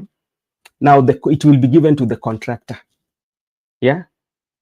So the contractor, the money is paid to him. So you will just monitor. So that's why sometimes you find that maybe a classroom was started and it's taking years and years because like you do not have, that money does not come to you. It's given to contractor. You, the site is that ile imekuja tu pale. So it depends with that contractor that has been given with the member of parliament on how they work on it. But it's something that you as a BOG, you do not have say over it. Yeah, but you will be they will know that they will tell you, okay, we've allocated maybe 2 million that we've given for this classroom. You will know that. No information. CDF. I mean, because I am lack of words here, and I know we're having a conversation, and it's good. But let me ask you, so what the heck is the CDF for? Then it is the government cannot provide for its people. So, what is the CDF? So the CDF, let me tell you something about CDF. CDF, majority of the work that are being done by the CDF, they're not being monitored by the government. There's a proposal that the MP of that area or the people of that area will decide. Or the MP will say that, okay, I have 10 schools that I need to construct, you know.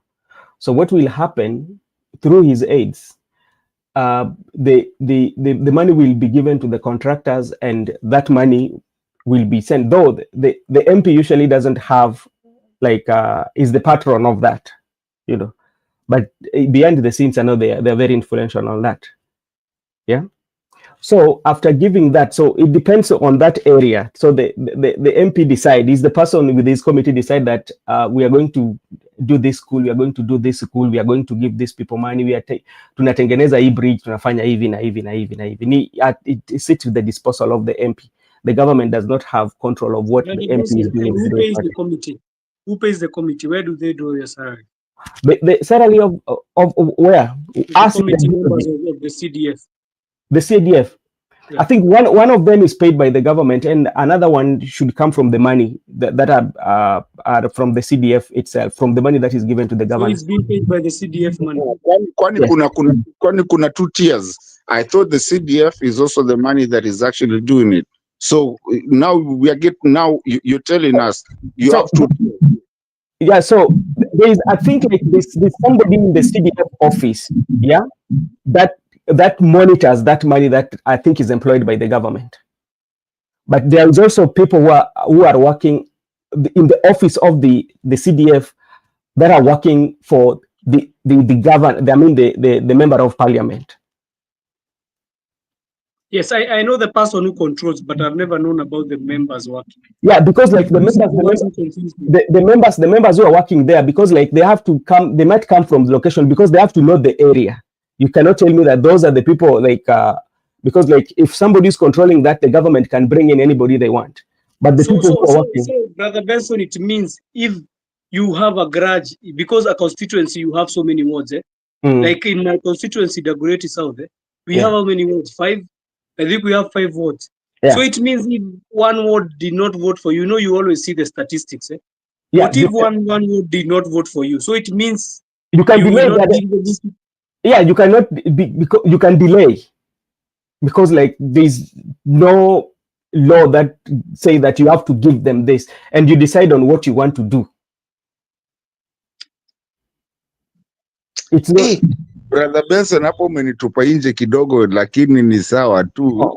But that is unajua ndio maana unaona able look at all this constituency. Why is it that some other areas have very good classrooms and the other areas do not have?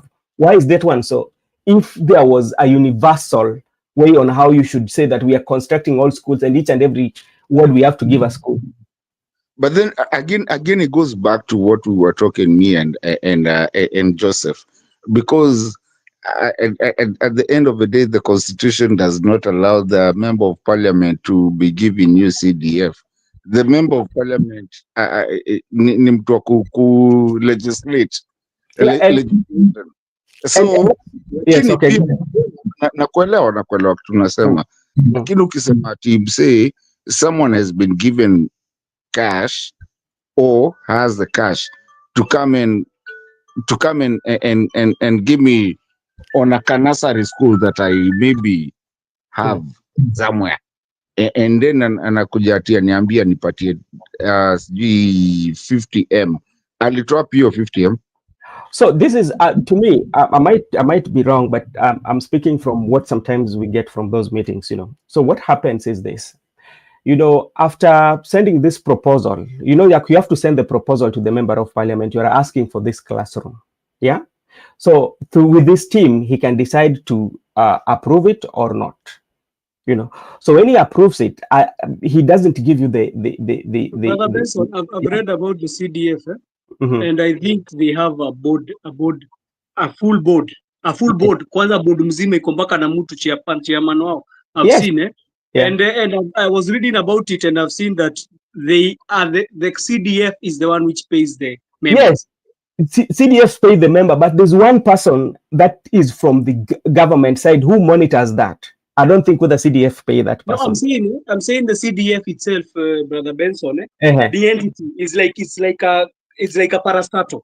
Yes. Take it for example as a parastatal. Yeah. So it has a head, and under that head wanapatianaga mtu mmoja wa monitor the money in the county. Yeah. So they have a board, but and I'm hearing that they are the ones who pay even the people who have been suggested by the MP. Yes, and that money.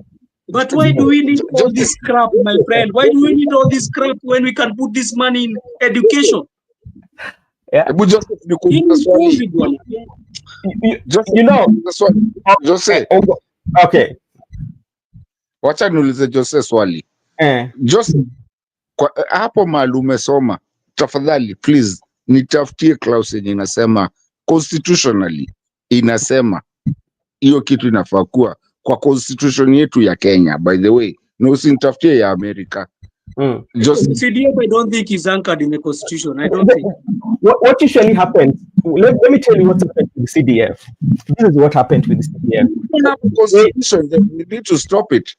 No, this is, and I agree with what Gibson is saying. It is priority oriented, and it goes with the priority of the people who are at that office. They're the people deciding. They can decide that we are not going to build a particular breed, but the 90% of the money. You're not getting the point. Yeah. If we cannot use the constitution, then we should not even use any constitution in any way. I know my brother here anapendaga anaangalianga kila kitu, you know, and even you listen, what law, what constitution are we using for that CDF? Mtu anisome. So now this is now what you have to know, because like now excuses you're giving excuses. I want to explain for you how it is work. How it is that law. Can you explain to us? Let me explain to you. Joseph, what have you read about? It's like a parastatal. Yeah, I was saying it's like a parastatal. It has a head, a chairman. So, which means that parastatal, when it was formed, it is formed under what? A constitution. Yeah. Which one? How do parastatals usually run in the first place? Just read me. I'm begging. No, Mato, we have parastatals, like head of parastatals. To read me the chapter in the constitution. Talk about the parastatals, like the parastatals, like any other parastatal. Hizo ni vitu mnajileteaga, na ndio maana unaona Ruto anaweza kuambia atafanya nini. No, nisome chapter section what 1, 2 or 3 of the constitution yenye inaongea juu ya CDF. Sasa wewe sasa sijui tutakwambia. Unaona Jose amekwambia it is formed under parastatal body and this is the one that monitors the money. Now, and where I want to bring you, where we need now to understand ourselves, especially now when it comes to the you come to the disc at the constituency level. When you come to the constituency level, the priority will differ depending on the vision of that particular member of parliament. It's about the constitution. Just read me the chapter. Hey, read me the chapter in the constitution. Look. Ngoja si read the chapter. Look at what father is telling you. Parliament passed a law to make NCZA constitutional 2 weeks ago. That's what father is telling you. Yes, they made it constitutional. That's what I was checking right now. I'm checking it. So, but now when it comes to the usage, especially now how the MP decide on how to use the CDF. Some people invest so much on education and they tend to give so much money on education. Some people invest so much in infrastructure. Some people decide to build some bridge and what. So that one depends on that particular office, and it is a priority. It was pronounced, and the father here is doing a good job for us.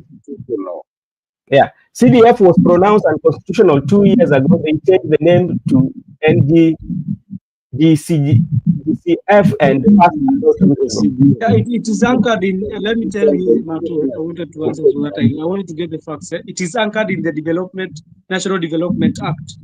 Yeah. Hakuna mali finya these members of parliament. They know what they are doing. It's Constituency Development Fund Act. Yeah. Sorry.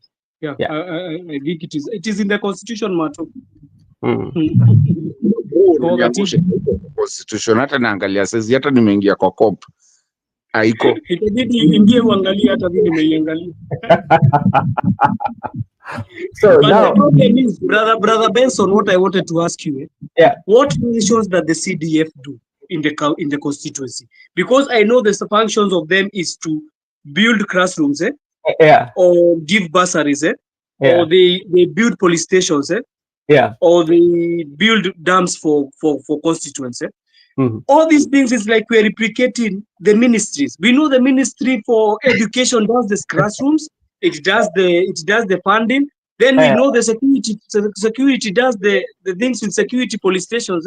Then we know water is under irrigation. Why are we contradicting ourselves? Let's take the money to the relevant ministries.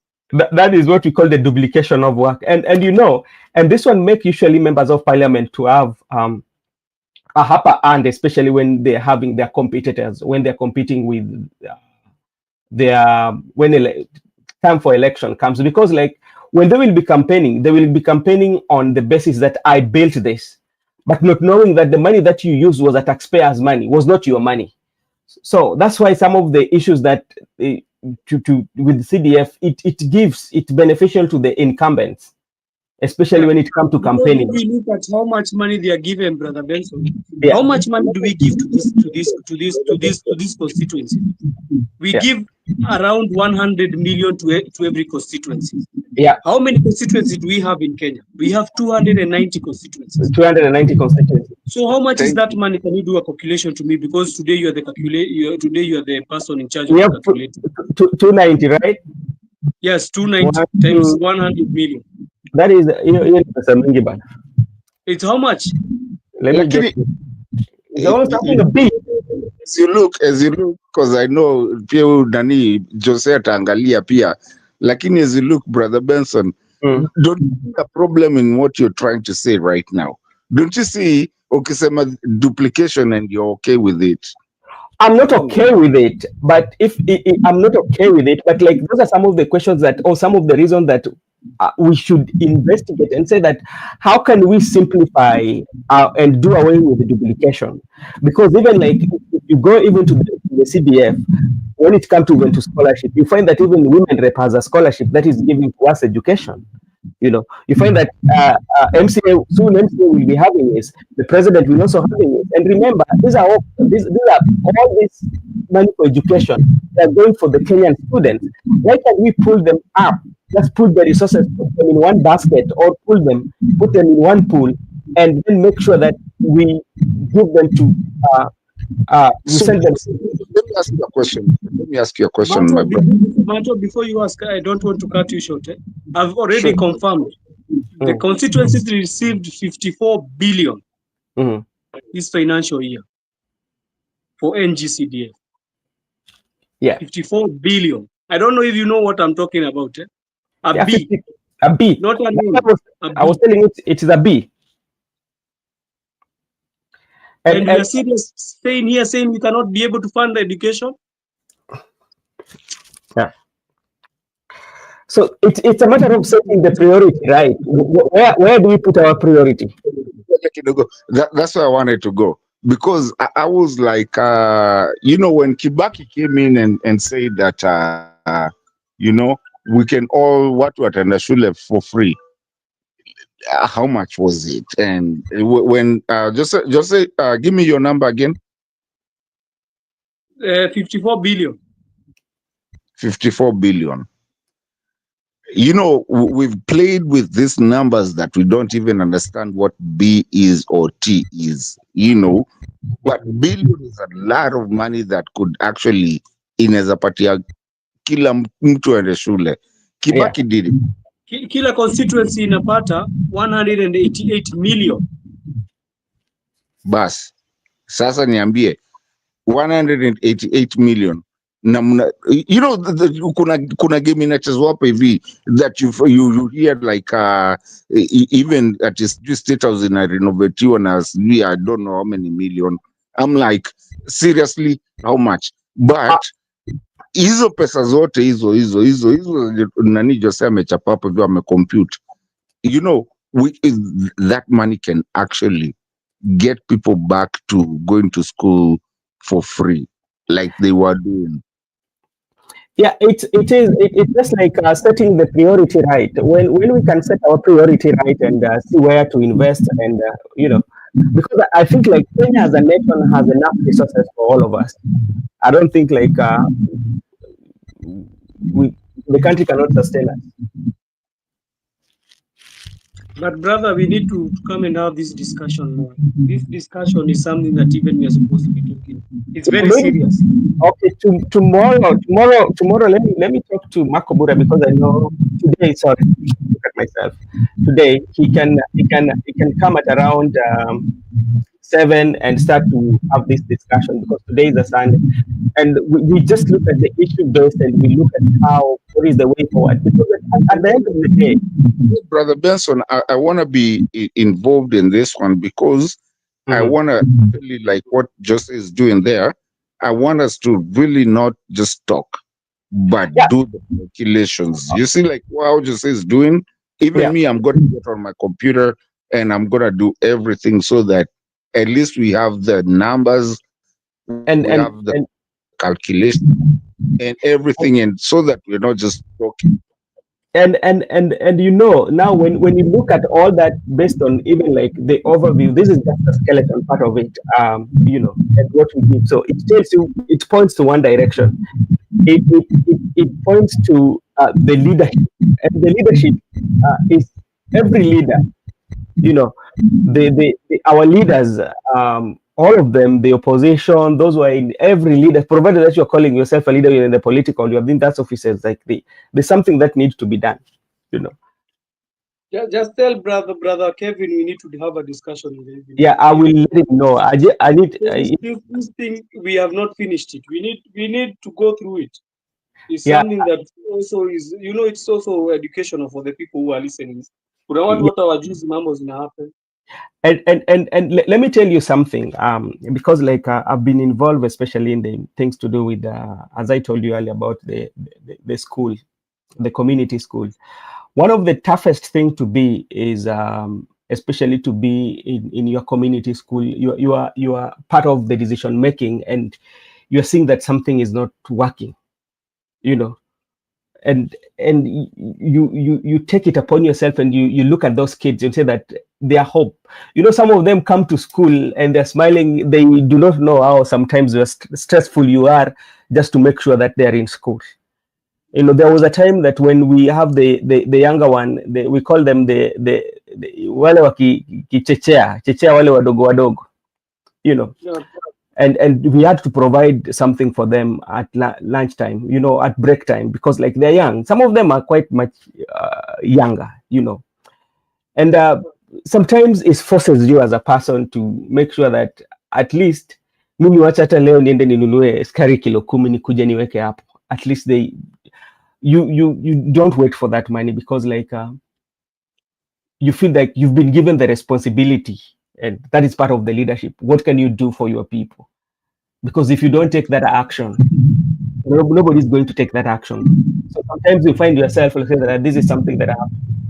And something also that happened, especially when it comes to schooling, this is something that I usually pop up at the time when they do not know that I'm popping up. So there was this day that I popped up to school, and there was a young kid who was very sick, and the teacher, and I just asked this kid is sick. Have you communicated to the family members, or no? We're just waiting him to go home for lunch. Then I say, no, that is not right. Then you're a good parent, because one of the things that you need to know that as a school, if it happens that something happened here, first of all, the name of the school. Secondly, those in the leadership, they will be responsible.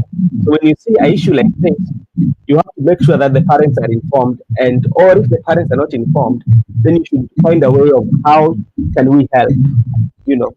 And you don't have just to keep quiet. You have the numbers. You can talk to the head teacher, the BLG members who are around here. They can come and tackle this.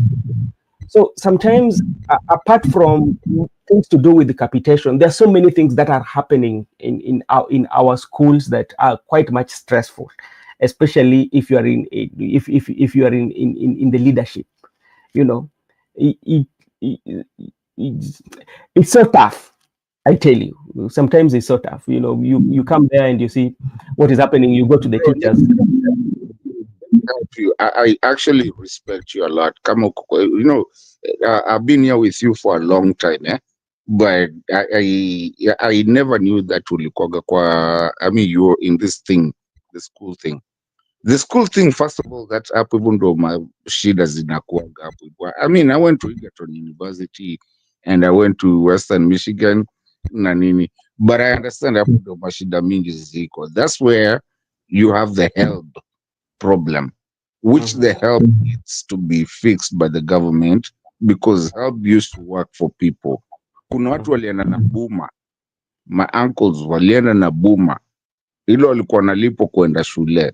Yeah, you know, you go to school but you're getting paid, and the thing is that at the time people were really talking about education. So basically what we're trying to say is that and I know Jose will support me on this one. Where we've come, hata ukitoka maziwa ya Nyayo, and I did drink, mimi nilikunywa maziwa ya Nyayo. I'm 80s, sitaki kusema miaka yangu, lakini I can say that I did, nilikunywa maziwa ya Nyayo. Now what we're trying to say that the whole thing, the financial thing, and vitu kama hizo, kuna vitu zimeharibika. Now people like you, yes, you're probably trying to help support education system, and probably you're having a hard time. You know, there's more that you need to unataka kukua ukifanya better. Lakini the thing is that the whole system is rotten. Yeah, that's true. And that's why we're trying to say it has come to a point. Kibaki alijaribu kusafisha, lakini kila kitu yote imeharibika. I mean, I don't know how we're going to recover from this one. I'm sorry, Brother Benson. And thank you for people like you to have this channel. I don't know how we are going to recover it, but we have to look at it. Na ninyi watu wa BOG pia nyinyi mwanze sasa kuangalia mseme hii chapa yenye mna sijui mnapatiwa capitation sijui nini. No, it has to go to the students and to the people who are schooling. We did it. Let me tell you, Mato, something that especially for where I am, one of the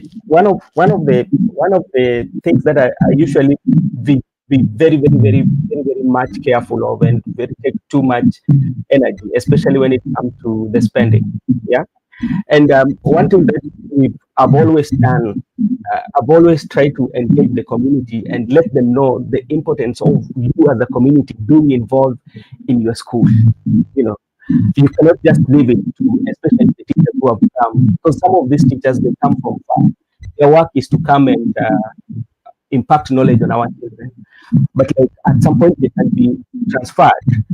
But if you don't put in very good strategies as a community in school and follow up on things that are happening, knowing what is taking place in the school, explaining to them how tough it is, even from the government side point of view, what we are getting and how we are using it, and you know, and how can we also as a community come in to make sure that the generation that we are bringing, even though it's so tough on us, but we can bring a generation that in the next 10 years, we will have an impactful society, you know. So it is not a one-man show. It is a collective responsibility, both from the community, the teachers, and the well-wishers, you know. So putting people at that accountability has really helped us to grow, especially where we are. That's why I don't want to unpack everything here. I want you to go and rest. So that in the evening we meet. Because there is some points I've not finished, brother. I've just kept quiet. Okay. I hope I'm going to discuss them in the evening, because thank you so much. Very good topic we need to talk about. Yeah, thank you so much, and thank you so much. Father, thank you so much for staying. Leo hukuenda kutuombea, hukuenda kanisa. Asante sana kukuja kuwa na sisi. Gibson Corner, as always, thank you so much. Joseph and Mato, also thank you for coming to the show, and I really appreciate big time. And may God bless you. Maybe if Mato, you have your final remarks, then Joseph will, then now we can close it. So we wait for the evening session with Makobo. You have a final remark. I just want to say that first of all, I do appreciate you, Jose, and you know that this is one of the best shows where you can actually, you know, Jose will come with his math, will do his thing. Benson, also you're a good moderator where you're open to listen, to just understand what people are thinking. I want to appreciate everybody. And also, I will say that, like Jose said, we really need to talk about this conversation where we are doing the math and the logistics of everything. Because let me tell you, if we don't do the logistics and we come and talk about emotions and who is who and everything, we are not going anywhere. But if we put the pen to the paper, then there comes exactly the logistics of it. For me, I want to tell people to know that we are okay. We are not okay with Ruto, but we are okay with everything else. The not just Kenya, the world is woken up. And people are not playing games, and nobody's playing games. That's why you're seeing even King Traore and everything, they're coming up, and people even in Kenya, with the reason you're seeing the maandamanos and everything, these guys are not andamana ile upuzi. These are people who are going to give you numbers, they're going to tell you everything what needs to be done. Education, key. Knowing everything, key. Exposure, key. Kenya is changing, and not just Kenya, Africa is changing. And if kama kuna mtu anakumbuka Sarafina, when the kids were really running around, that is exactly what is happening to Africa. And Africa is going to be liberated, and our minerals and everything are going to be. Now, the people like Naruto who have been there, career politicians, who have been there, who wants to talk to the West, is reading and want to kiss the asses, is not going to happen. It's over. It's over. Imeenda. I close my remark at that point. Okay, thank you so much. I want to thank Brother Martin and Brother Benson. You always come here and we have such a great debate. I loved also Miguda was here. I love the debate that we had. Today was a very great debate. Sometimes I feel I don't want to hear about politics.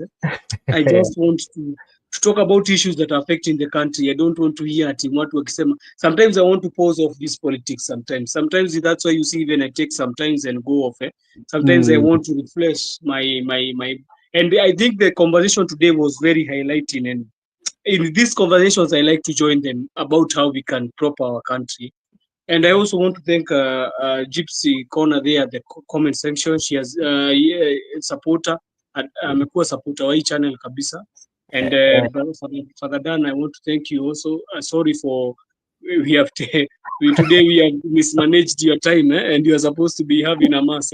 I'm very sorry. I hope you're not going to be sleepy when you are going to be conducting also. So for everything, we are hoping God for the best, because if you don't put God before everything, we are doing nothing.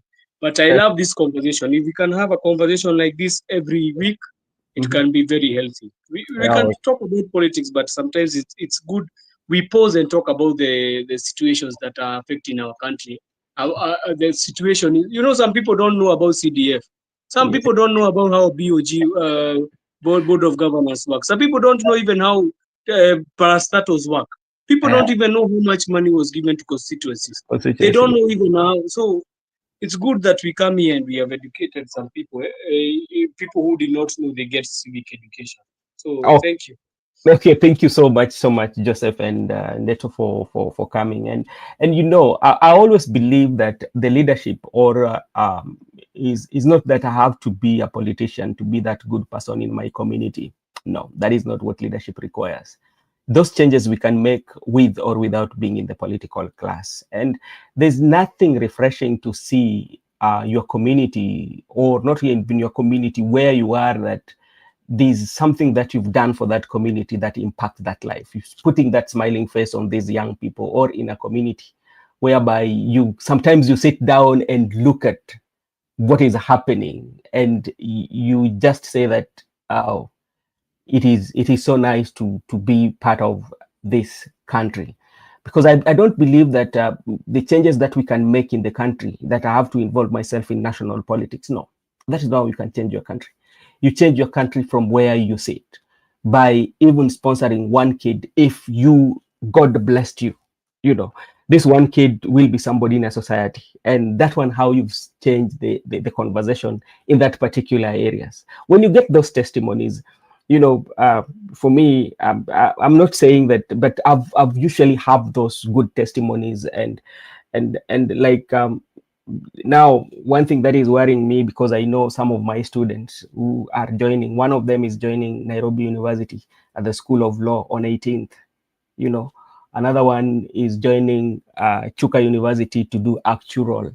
So I have so many of them, but when I see these young kids that just through my hands, I'm seeing them making those, and I say that, so that's how sometimes we make changes. So that's why, like, sometimes also we should take time to talk about our surrounding, talk about where we are and where are we going. What is that makes us happy, despite the fact that we are getting these challenges to do with leadership, the political challenges and all that. But apart from that, what else can we talk about as a country, as a people, as a friends who have come together to talk about issues that are affecting us? So that's what makes me happy. And also to have good panelists like you. We come and argue, about politics, and not even politics, about the country that we love. Because there's nowhere, I still believe today, there's nowhere Kikuyu will go. There's nowhere Jaluo is going. There's nowhere Mkamba is going. There's nowhere Kisii is going. Kenya is ours, and Kenya is our business. We'll have to talk about it because that's where we are. There's nowhere we are going. Kenya is enough for all of us. That's what I used to say. And I would go with the phrase that they said that Kenya is home and is home for all of us. So we can have those political differences and all that. That is, you can think about. But there's one thing that unites us, that we need to have a good country that cares for us all. Thank you so much, and may God bless you all.